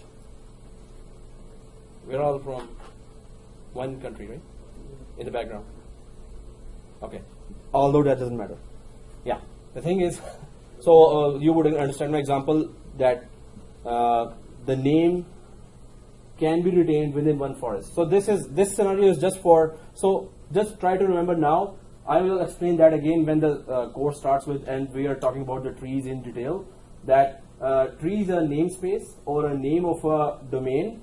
If you want another tree, this means that you want another named domain here, which will be separate name, totally separate name from canips.local. So if you have two, so Scotiabank has at least 9 or 10 trees, right? Okay, I'll tell them that. Increase more, please. But 9 or 10 products. Okay. They have investment products alag, and capital alag, Scotiabank alag, and there are very weird names. Waterus, I don't know what that means, but anyway. So everyone has their own tree, and we see them. Oh, when we drop down on one place in Active Directory, we click a drop down. It comes down with all those names. So they have one forest and 9 trees. Exactly. Each tree is having their own servers, their own branches across the globe, their own set of clients. Each tree. Different sizes. So total clients, 86,000 total across the globe. 86,000 and a few thousand servers. So it's a huge network. But each tree has its own printers, servers, clients, and data centers. Each tree, because they're following one name. So Scotia Investment guys, they need permission to use the resources of Scotia Bank printers, Scotia Bank servers. They need permission. But the names, so there are 9 trees within the same forest. So what is forest? Container The top container, which has all the trees. it can have many trees. We just created 2 trees here, right? So each tree having their own users, servers, printers, whatever a company has, and branches. As long as they are following one name, they are a separate company, they are following a separate name, they are a separate company. For one company, there can be only one forest, but logically speaking, They can have one forest or they can have multiple forests as well. We can have, for those 9 branches, for those 9 trees, instead of making those 9 trees within one forest, you can have 9 forests altogether, separate. And then branches for trees in the forest. No. So each forest will have its own one tree. One tree. So, Sorry. yeah. So you said a tree is a namespace. So the definition is all domain or site under the same tree should have the same naming convention. Exactly. Okay. Exactly. All sites are connected to the same name. All servers are connected to the same name. This means they are following one tree.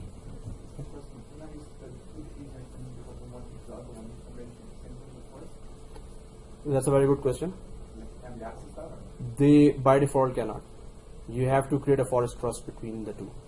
When you create separate forests, so instead of within one forest 2 trees we can create a separate softnet forest.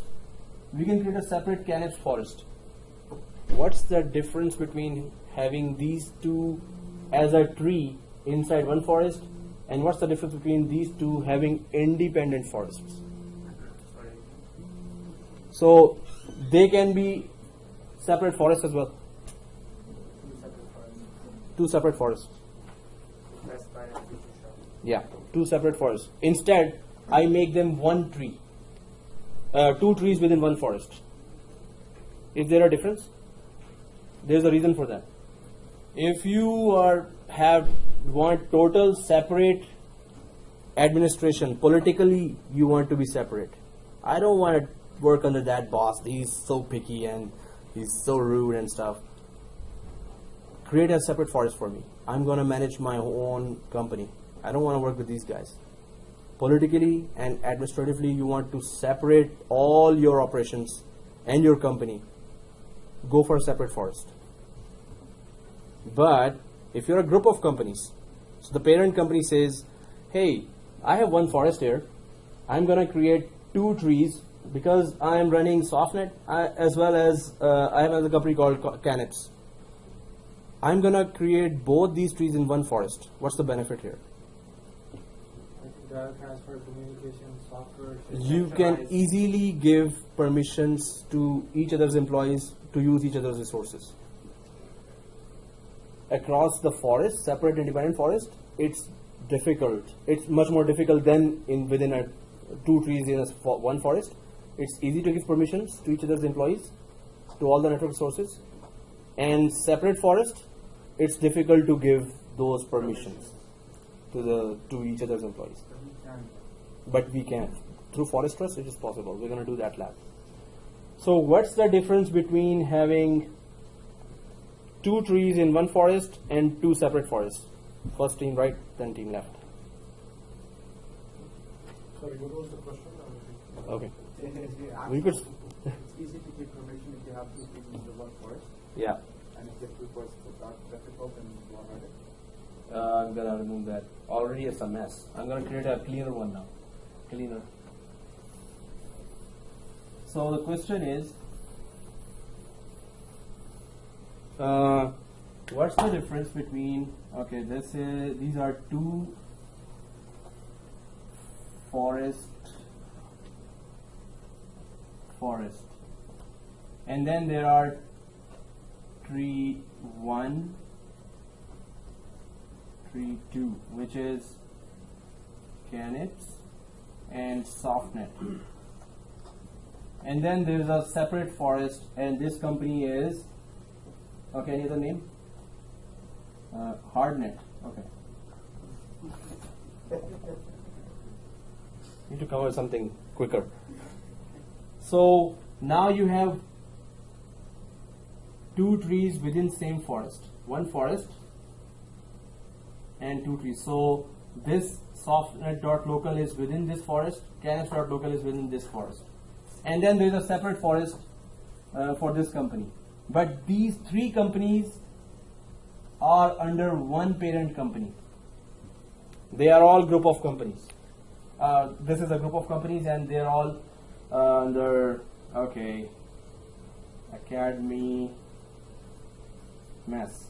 Okay, I'm just being creative here. So there's a company named Academy Mess, and they have a mess of 3 academies. Forest, this academy has its own forest. These 2 academies are under one forest as a tree.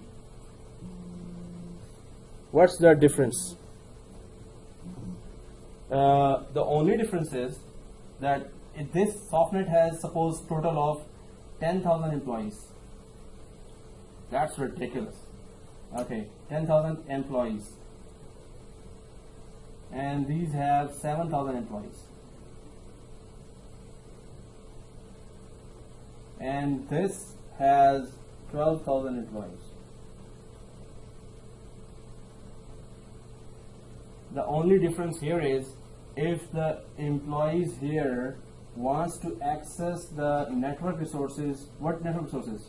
They want to access files on a server here, they want to access the printers here, or they want to access client machines, maybe accountant's machine.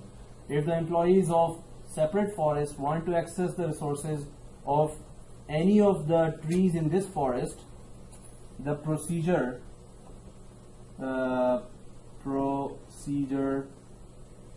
is difficult across forest.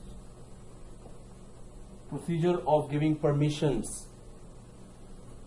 Procedure of permissions is difficult across forest. But if the employees here wants to access the network resources, same network resources like servers, printers, and clients, if within one tree wants to access, within one forest, the employees across 2 trees want to access each other's resources, the procedure of permission is easier, of giving, assigning permissions, and privileges is easy. The only difference between having separate forest for these 2 or having those 2 companies within one forest as separate trees only, so the employees, each other's employees can access each other's resources. Employees here will be having difficulty to access resources of the other forest. What are the advantages or disadvantages of having separate forests? Advantages, just separate forest is separation of administration. So, you know, the system administrator of this forest wants to have some tougher policies on all the trees, all the employees, and system administrator of this forest wants easier policies. Or administratively, the administrator here wants to decide, to implement, to design the network separately. So it's all about separation of administration, that you will create a separate forest. You can create a separate tree as well, but then you come under one forest. So this means one guy is administrating you. 2 companies or 3 companies or 4 companies. In our case, 9 companies, because it's just under one umbrella. There are 9 products, investment and all the here. So why we separate the forest? Because separation of administrations and you can say policies as well. Separation of administrations and policies. It's all mostly political. So Microsoft has to offer all kinds of scenarios from its Active Directory, from within its Active Directory. So the company say, hey, our scenario is this. Does your Active Directory support that? Microsoft will say yes. Oh, our scenario is that. Yes, we support that too. Oh, our scenario. So there will be so many scenarios, and the Active Directory network will fit all those scenarios of the company. Going back to the definition of this being a country, that's like creating a new province. Exactly. You're there. Definitely. So it will be one country, separate provinces, but the trailing name, you're still in that country. You're not a separate. Or you can have a separate country or a separate forest. So that's a good example. Hmm?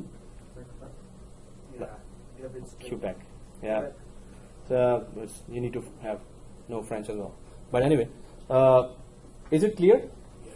It's a messy topic, but the difference between tree and forest. Anyone from team right? So always you're volunteering. So anyone then, sorry, your name? Anyone other than Saqib. You guys can try. You know the concept is just the confidence to say. You just start saying that. That's what matters. You understand that, and it's not necessary that it has to be in English. It's not necessary. Either French or English. That's it. Just kidding. Okay. Yeah. We can have lots of trees. There can be a lot of trees in one forest. Yeah. And it's easier to communicate between each different tree and within the one forest. Exactly. Exactly. So it will be hard for forest to forest, different forests to communicate. Different forests it will be hard for them to communicate. Exactly. Can you also?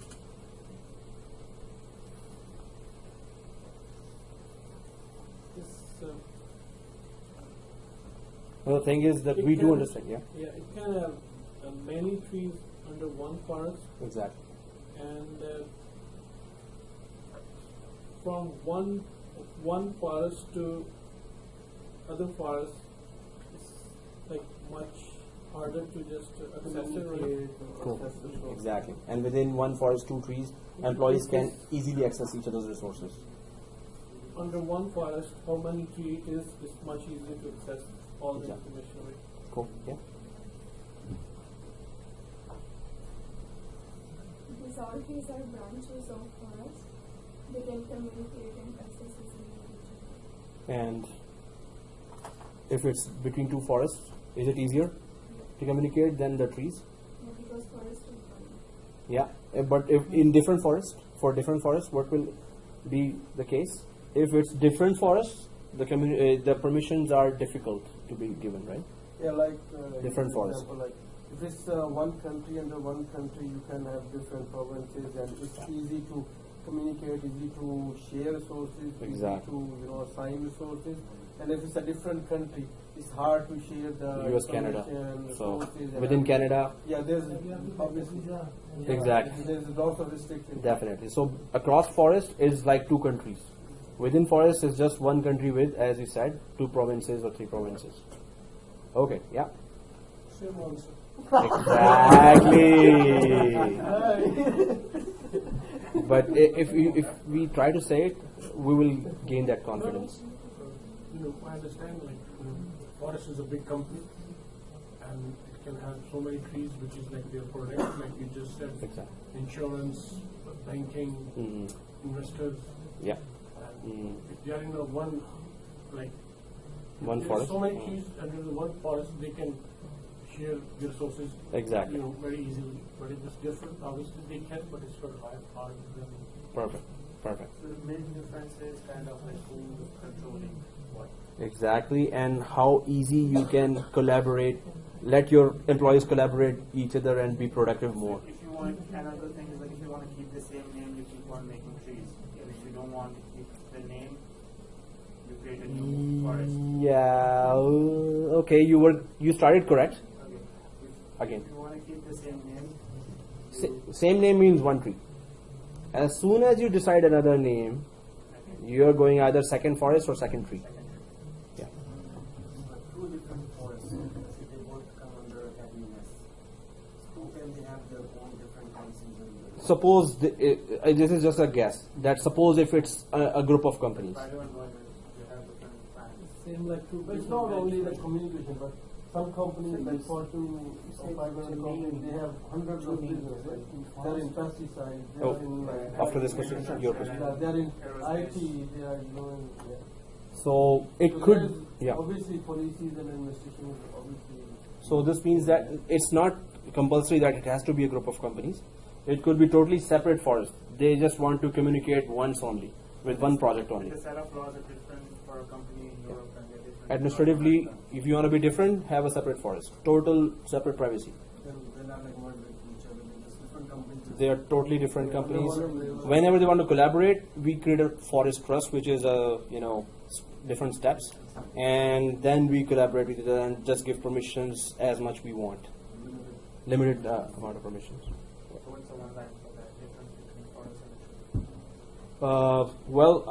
I just given few words. Separation of administration and policies would be, and if you want to collaborate easily between two trees, it has to be they are in under one forest. That's why they are collaborating easily. If you want separation of administration and policies, two forests, separate forests. What's the naming convention using, or how do you name the forest? So forest is the outer boundary. You can say that the boundary between US and Canada. Yeah. There is no name for that border, right? The name is Canada and US, and there is a border. So forest does not have its own separate name. It's CANIPS.locals forest. It's just that forest which is just representing the end of boundary or end of where or the top container, and above that there is nothing. Isn't CANIPS.local is a tree? CANIPS.local is a domain, is a tree, is a forest as well. Domain. But it just gives how far you can go. It just gives you a scope that for how far you can go. So if you have more trees, you have a bigger forest. If you have more domains within one tree, you have still a bigger forest. But forest is the final container, or the forest is just a logical boundary of our network. There is the only difference, like Forest level tree- policies yeah. can be implemented from Tree forest and- across all the domains. Sorry. Yeah, as you elaborate tree, like it's just a name space, right? And forest has different name spaces under one umbrella, right? So company name example was different. So forest itself is just an outer boundary or the top container. Forest has no name of itself. So ideally, The only name is CANIPS.local. ideally in a network you will have trees with the name of CANIPS.local and then software.local which belong to a forest named forest. We as an administrator will know that it was created in the same forest. Forest itself has no name. There's no name. Just like Canada is the capital is in Ottawa, but it's still Canada, and the boundaries of Canada are still Canada. There is no boundary name. So this is a boundary name called this boundary. Boundary is just the outer limit where Canada can reach. So forest is just the limit where you can reach, or the outer limit of that. You cannot go above than that. And forest level policies can be implemented on whatever is under the forest, not outside the forest. So there are. How did we start this discussion? Let me go to that dreaded Windows 2008. Yeah, you were saying something. Sorry. Yeah, that's what I want to question about. You said the naming convention, as soon as the naming convention changed, you have to create a different forest. Right? So there is no name of the forest itself, is it? Yeah, there is no name of a border. So how, when you create it, now I'm going to create it right now, so how are we going to know which forest we are in? Oh, that as a system administrator. You know what happened? My machine was not given those sacred numbers, so it just restarted. So I'm just gonna quickly go to the DC promo and go to that forest where we started the whole thing, and then I'm gonna give the sacred numbers after stopping the video. Hey, let me just do it now. So you will see how to give a sacred number, but sacred number just means that the legal key I'm just gonna give for the record of the video. So I'm gonna just stop the video here, and there's a disclaimer.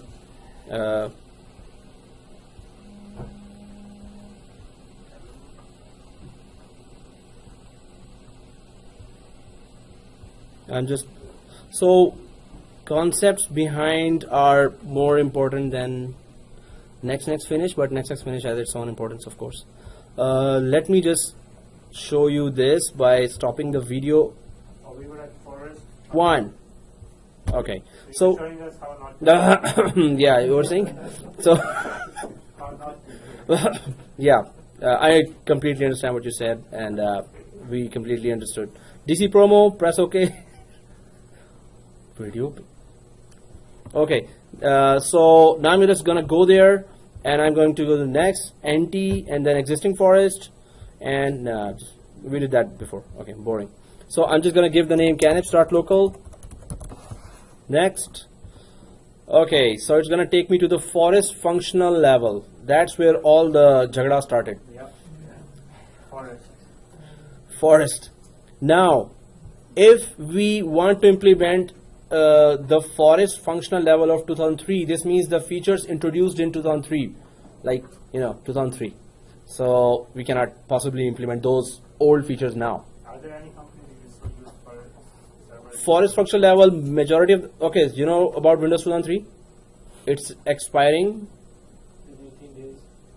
Wow, you're counting. So everyone is getting rid of Windows 2003. Every company right now, because the support stops. This means no hotfixes, no service packs. This means now it's available for hackers to attack. So Microsoft will not protect it anymore. So everyone is moving from 2003 now, and majority of them have moved already. So if I choose forest functional level of 2008 R2, whatever security features introduced in 2002 R2 will be implemented on the forest level. Now when I say that latest features or security features will be implemented on forest level, what do I mean?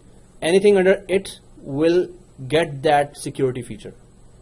Anything under it, which means Everything in a forest. all the trees. Suppose there are 9 trees, each tree having more than 10,000 employees, 20,000 employees each tree. Everyone gets the new feature on forest level. That's the topmost level of a domain, right? So you install it on a domain and then everyone's automatically installed? So this is the first domain controller. Yeah. So we call it the root domain controller. This is the first domain. We call it the root domain. Everything is first right now. Forest is first, trees first, site is first. Everything is first. Now whoever joins it later will be joining this domain, and will be a part of this domain, and the domain will increase. The forest ultimately will increase as well. So if there are 10,000 users and clients in our domain after that, we're going to create 390 users by script, 400 users. We're going to use PowerShell script. All those users will be part of this CANIPS.local. So the forest, whatever we implement on the forest level, will be implemented on anything beneath that. All the trees, all the domains, all the sites. Yeah. So if you're installing this server on 2008 R2, and like if someone else joins it after it's installed, do we have to install it on it separately, or? The other machine will have to be just joined to the domain, and we have to see it. Actually, how to join a machine to a domain, how to join a client to a domain, how to create users in a domain. So right now we need to know that topmost level is the forest level, and the features we are selecting are going to be implemented on everyone under this forest, right? That's what we need to understand right now, right? So 2008 R2, next. Finally we reach the next. Yeah. Okay. Examining DNS configuration. DNS, it resolves hostnames to IP addresses to hostname. Whenever anyone asks what's DNS, at once throw that on the face. It resolves host names to IP address, host name. So it resolves. It does the name resolution. What does it do? It resolves host names to IP address. This means if you want to, you know the name of the computer and you need to know the IP address of the computer. Yeah, if DNS will somebody tell wants you. to join the network, the DNS will DNS should be working. Yeah. So there's another, it's called ATM, right? And NAT, sorry. Network. NAT. Yeah. That's basically for the network, internet, right? It's all like from one public IP to different private. One public IP to a private IP. Exactly. Cool, man. Hey, you're reading at home. Good. Okay.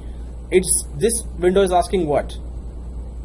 Do you want the DNS server to be installed with Active Directory, or if we uncheck that, which we should not do at all, if we uncheck that, this means that we already have a DNS server before installing Active Directory. In our case, we don't have a DNS server at all, right? So I'm gonna keep it checked. There is a second thing here. What is it? Can anyone read that? Exactly. Exactly the name. What does it mean? Global. Forest wide. This means across our forest. Catalog means what? A list of things. A list of anything. Global catalog server must be installed with Active Directory. What is the purpose of global catalog server? Exactly. Inventory. So this means that global catalog server, whenever I ask what is a global catalog server, you should have 3 words. Forest wide search. Global. What is global catalog? Forest wide search. You want to search on any branch. Sorry. Global catalog server. Global catalog server is. It's actually a server. It's a service. It's giving a service. Yeah. So forest is forest wide search. Throughout the forest, you want to search anything, global catalog is the one that will let you do that. If you don't have, so you must have one. That's why there is no option to uncheck it. You have to have at least one global catalog server across the forest. No, even if we uncheck the DNS, global catalog is grayed out. This means global catalog is selected. It will have to be installed with Active Directory. Yep. So it is installed in the same domain controller. Exactly. One global catalog has to be there. If we have a replica domain controller, 2 domain controllers, then we can have another global catalog server on that second domain controller as well. That's an optional, or is This is an option. First one is a compulsory. Second one is an option. So what does global catalog do? forest wide search? Which means what? Example. IP address, person, For example. Machine name. Exactly. Anything you want to search, printer, server, whatever is searchable, username, groups, OUs, we're going to create those. Whatever you want to search, global catalog has to be there. If global catalog is not there, you cannot do a forest-wide search, which means what? If you are in a branch in Hamilton and you want to search a printer in Toronto branch, you are connected. Because of global catalog server, you will be able to search that across the forest, across the branches. You can print it. Yeah, we can. Once you add the printer, you can print it. All these settings are configuration of the one-time thing. It's a one-time thing. When we are creating when we are First. installing the AD, Yeah, it's a one-time. It's a one-time. Go back and configure, reconfigure. we can always make changes. You can make changes. Always after that, whenever we want. Configuration. Yeah, anytime we can make changes. But now we are installing it the first time. So it's something like he was saying, like if you go to Canadian Tire, you want something that's not there, and they're like, okay, we're gonna search it. Very good example. They search across all the It has it. other branches. Or we have that in the other branch. You can go there in Hamilton branch of Canadian Tire, and exactly. Exactly. So that's a very good example for it. So what the third thing? Read-only domain controller, RODC. So right now we have a standalone server. We are converting it to a domain controller right now, right?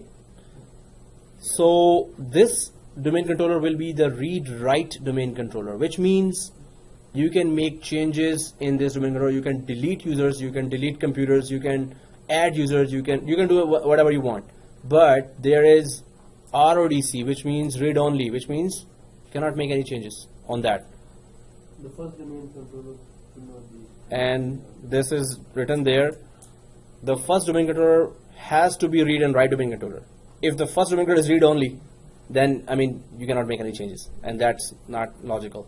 What's the scenario of having a read only Domain controller, it's to replica? safety from physical theft of a domain controller. So you know how a huge company can be easily taken down. What used to happen, so CNN, suppose, it has 390 branches across the globe. One branch is in Alaska, and it's in an igloo. Okay, I'm just kidding. Yeah, so it's a big igloo, and sophisticated igloo, but still an igloo. Okay, let's just get rid of igloo. Anyway, if you have a branch that you did not invest on, it's in a poor area, and you don't have enough security, you put the server, read and write server, domain controller in a closet, and it's a office that is not even should be called office. But anyway, you did not invest on it, but you have a domain controller that has read and write. This means, first thing about read and write domain controller, it contains all the username passwords of all the users across the forest. All.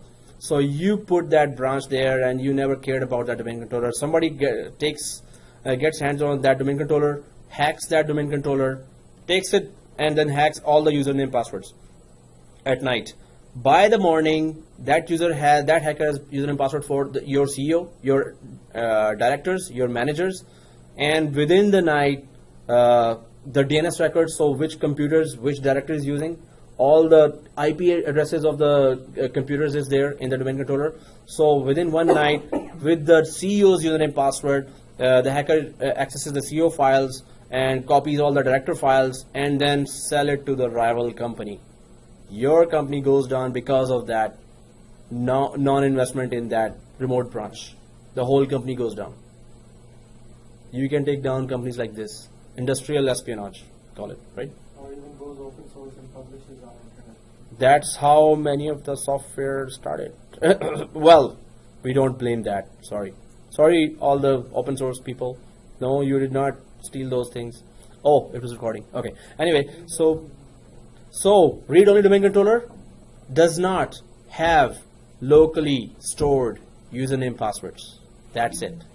Read-only RODC does not store passwords locally. That's the one definition.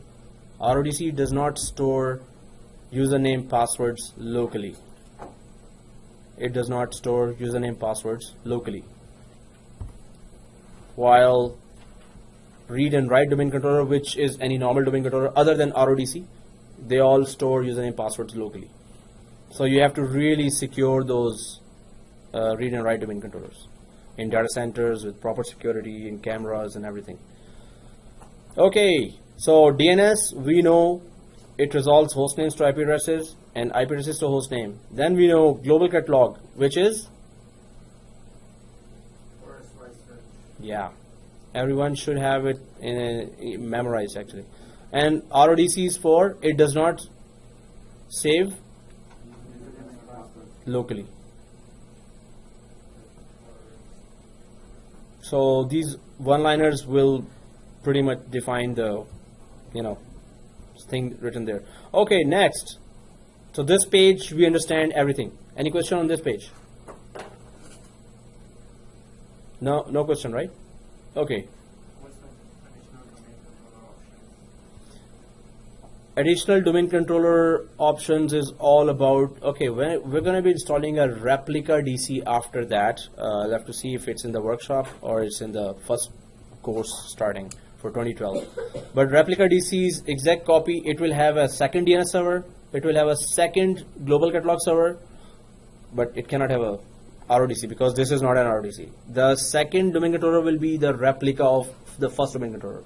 Whatever first has, the second will have. So DNS will be and global catalog will be on the additional domain controllers. This one by default is grayed out, the third option, RODC? Yeah. So first domain controller cannot be an RODC. When you install a replica, you will have this option enabled. Alright, any questions on this? Let's go ahead. Next. Sorry, I took your break again. Anyway, this error, this message just shows what? That it's looking for a local DNS server and it cannot find it. Why? Because we didn't install a DNS server till now.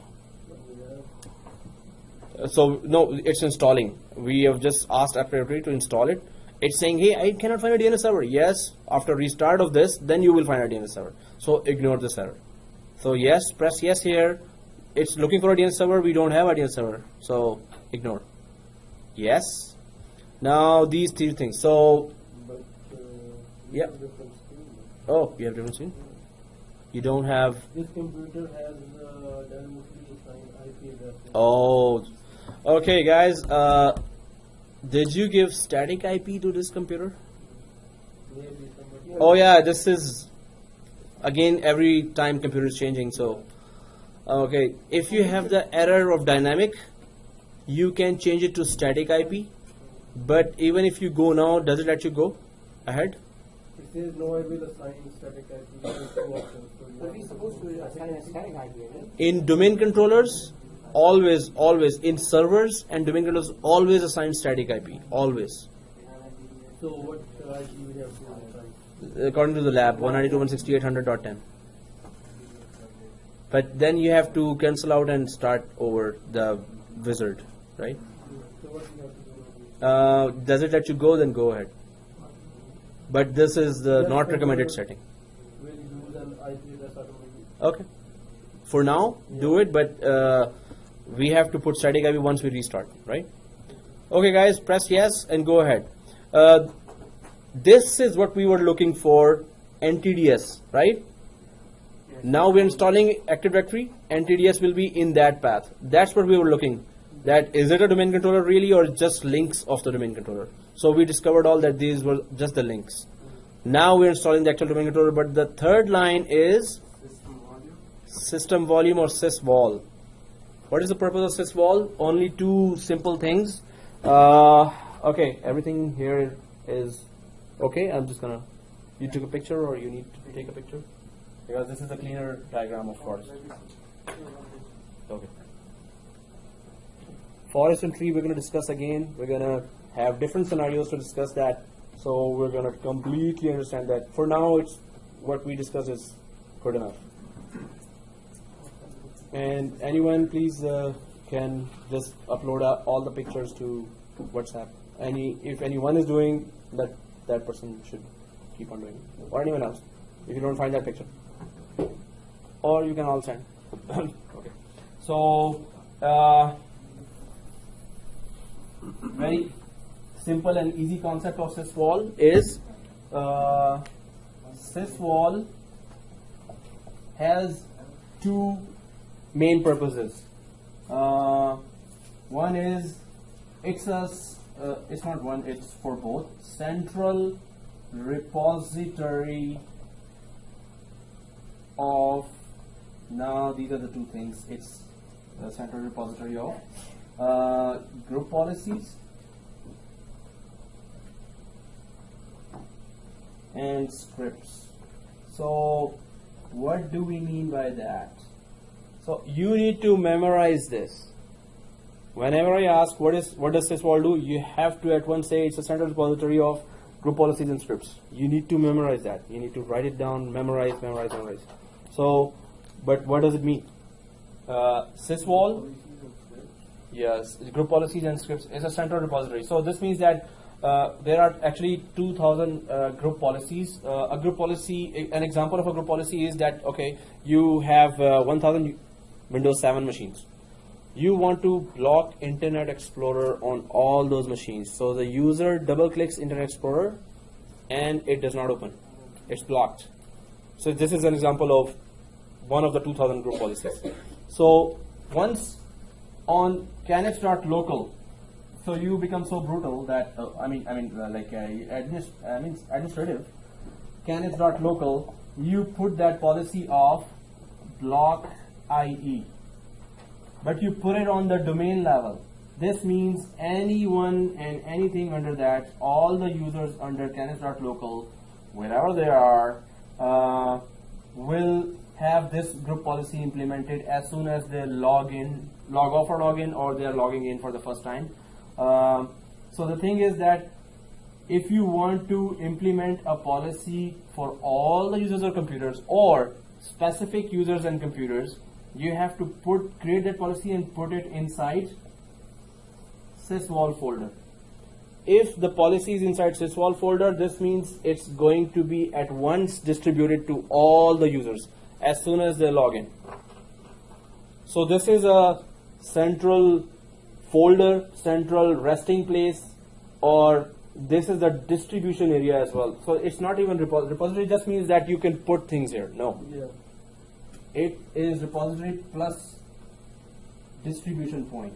Distribution. As soon as you put inside the repository, they get distributed right away throughout the domain or wherever you want it to distribute it. So sysvol is a folder that contains, so as soon as you create a new group policy, there is a procedure. There are certain clicks and you have to go somewhere. We're going to do that. So you create a group policy. As soon as you click apply. How do you create a group policy? It's like a text or it's a No, script? there's a group policy management console and we're going to do that. So it's a script? Or No, it's just like this wizard. or just wizard? Not this kind of wizard, but it's a wizard. So you click, what kind of policy? Oh, select the policy. This is, a block IE. Okay, for who? For all. Next, finish. So it's all As GUI, soo- it's not a text. Yeah, it's a GUI. Oh. So as soon as you click finish, it goes directly to sysvol.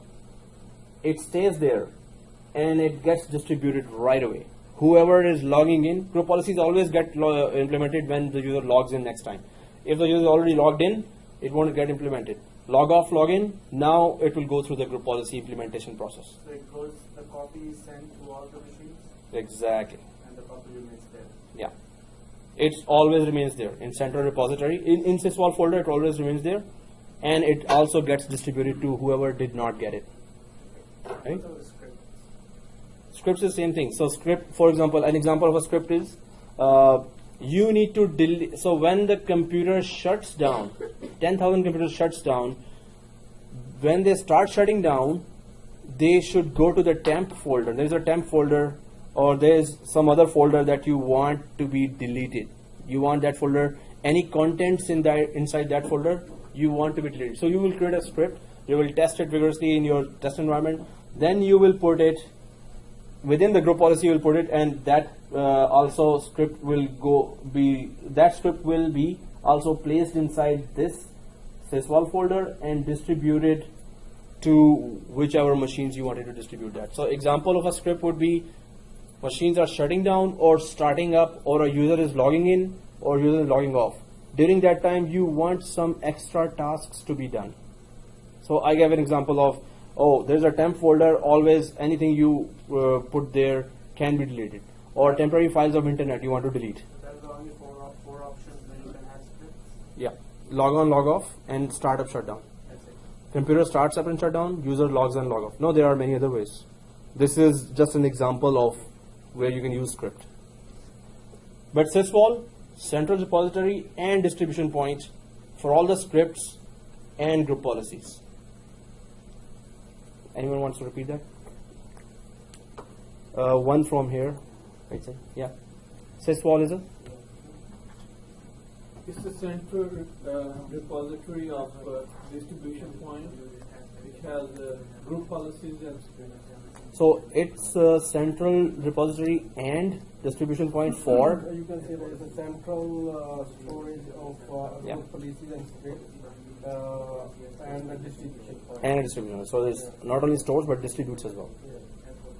Okay. Well, anyone from right, so. Anyone from left side? It's a? Sysvol is a? It's the folder where the replica of group policies and scripts is kept and distributed. And distributed. Okay, cool. So sysvol, I'm going to ask that again. Apart from all the other definitions we asked today, but it's all in the video as well, and in the slides as well. So The path is still the same, right? Next. Okay, the last one. Directory services restore mode. Has anyone ever heard of the word restore? Or why? It comes with another word. Restore and some backup. When you back up something, take a copy of something, and then you lose that copy someday, so you go to that backup and restore from there that original thing, right? What is the purpose of this window? Directory services restore mode administrator password. If you ever wanted to restore, suppose you had created 200 users, and then after 2 weeks you were taking backup every day, and after 2 weeks somebody deleted that folder in which there were 200 users, or OU, organizational unit. So you want to restore those 200 users again from the last week's or yesterday's backup. So what will you do? You will have to log into the directory services restore mode area. This is a special area that you can only access if you restart the domain controller, press F8, and then it goes to this area of directory services restore mode. Just like in Windows 7, you press F8, you go to which mode? Yeah, there's a safe mode.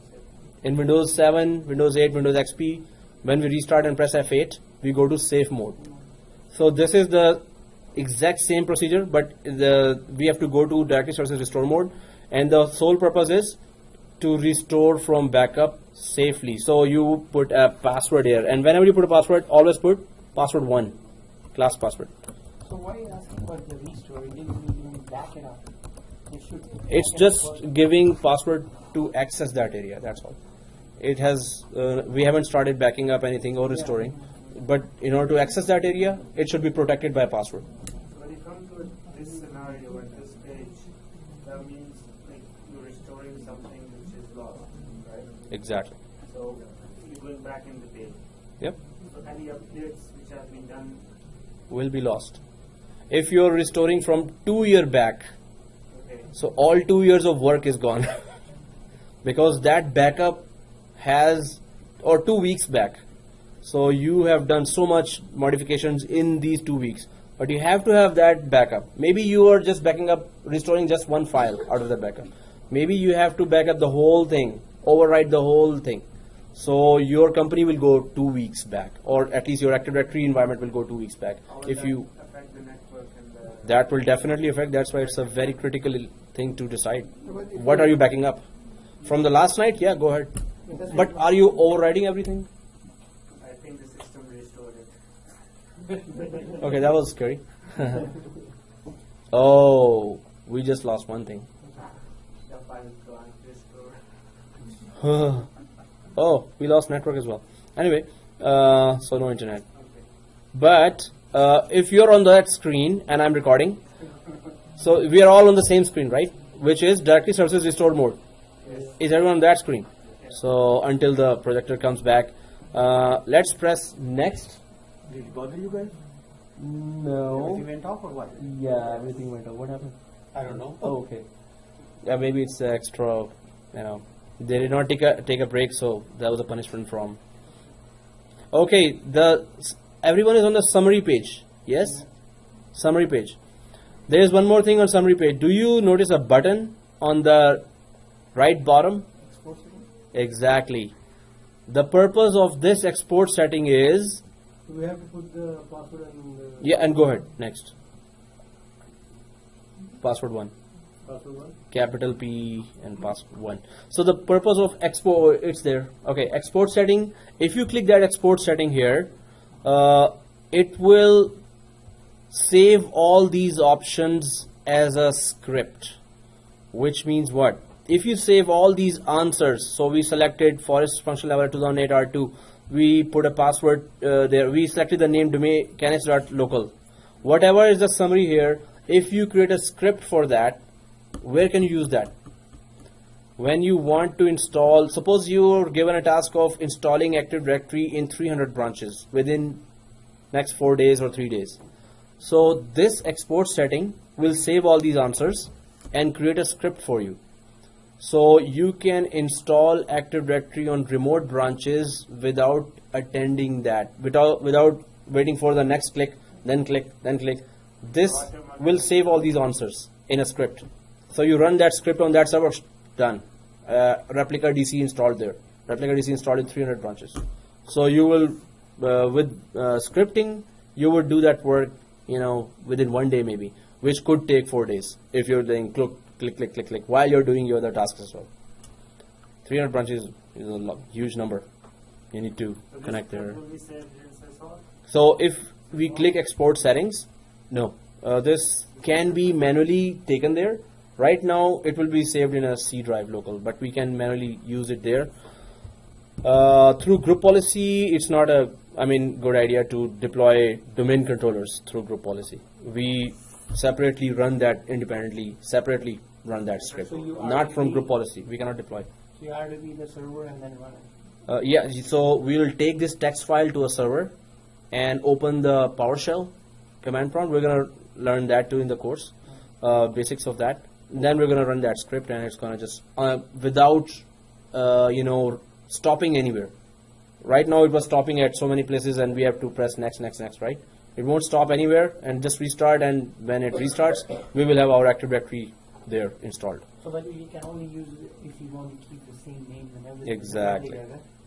If you need a different answer, at least still you can export this and just change what you want to change. So what do we write the file?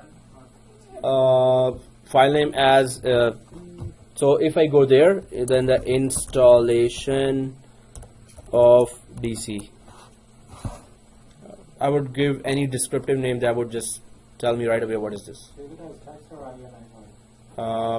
Well, better as text, because then we can change it to PowerShell file as well. Text can be converted to any. PowerShell also takes that file too, right? PowerShell takes all types of files. Yeah. Batch and COM and exe, anything. So save it to documents or desktop. I'll just save it to desktop, but then we can later transfer it to anywhere else, right? So save as TXT file? Yep.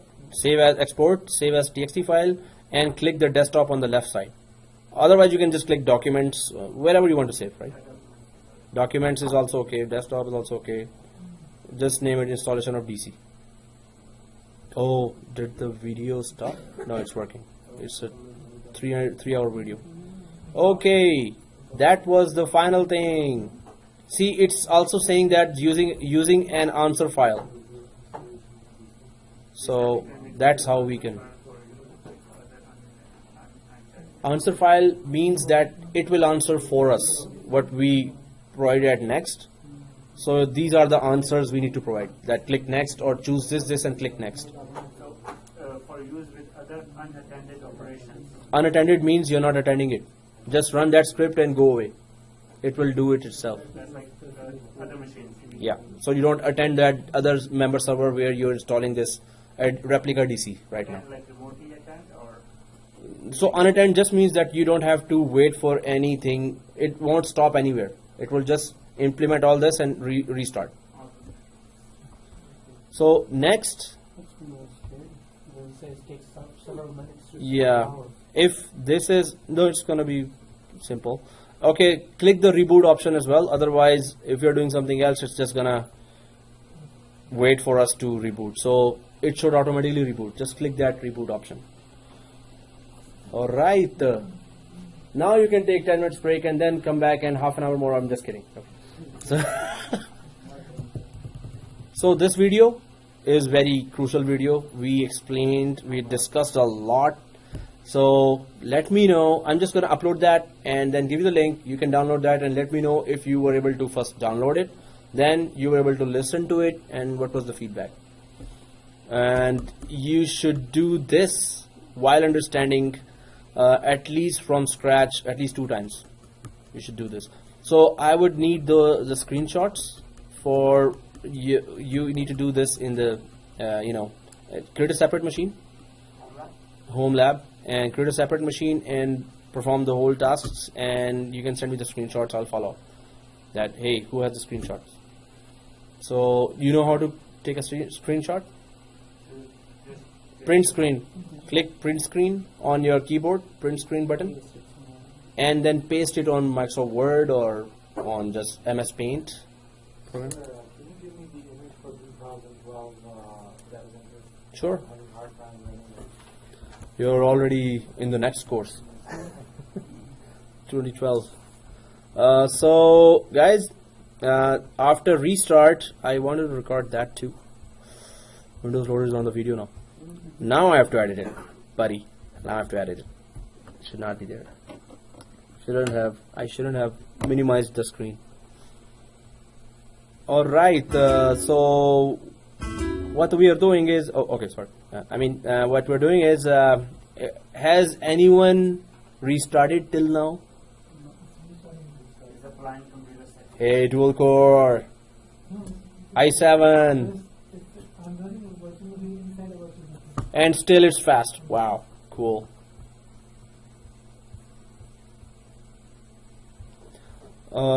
It's applying the settings. I just wanted to open the console of Active Directories and computers for the record of the video. So it's already 10:23. You can start packing. I'll send you the module 3 slide. What we have discussed is in the slide, and we still have lots of other tasks for this workshop. And this is not that intense. I just made it intense. So your next course will be easier for you. Repeat this lab and these 2 times send you the screenshot. Send me the screenshot for this lab especially. So I'm gonna upload that video. Follow that video. Just see the video and do that. Sorry. At the summary, take a screenshot of the summary of your domain controller and your setting of any of Where the we export those files? that page exactly. Second last page, and one of the where you're putting the forest name, domain name. Where you're putting the domain name, canips.local. Do not put the canips.local. Your last name, put that as your domain name. So I'm gonna put that assignment there, but create your domain name as your last name. I'm having fun saying that. Yeah. Okay. So anyway, Can you give us the step of course for the second lab? the steps for that. Second lab, GCP diploma, second lab, Video, they don't. But yep, we don't have paper. I'm gonna create that. Yeah. So I did not create that. No, it's the video. It's on YouTube. I'm gonna upload it on YouTube. Just follow the YouTube. Exactly this thing you're gonna see there. What's happening there, you're gonna see with the commentary and discussion. Everything will be repeated. So at least go through this video 2 times. You will understand many of the concepts. Again, when you listen, you will definitely understand them. Exactly, concepts plus the steps. So I'm releasing video for every class with the discussion and everything. So it's no, I'm gonna upload it on YouTube. So I'm just gonna send the link of the YouTube. Follow that YouTube, do all the lab. If you still find it difficult, I'll try to create the steps on the. Restart. So that's it. So You're on this page. okay, everyone on this page. Okay, if you are all on this page, I'm just gonna go to Start, Administrative Tools, and Users and Computers. That's it. We're just gonna click this one and then go home. So, so all programs, Administrative Tools, Active Directory, Users and Computers. We have many Active Directory icons.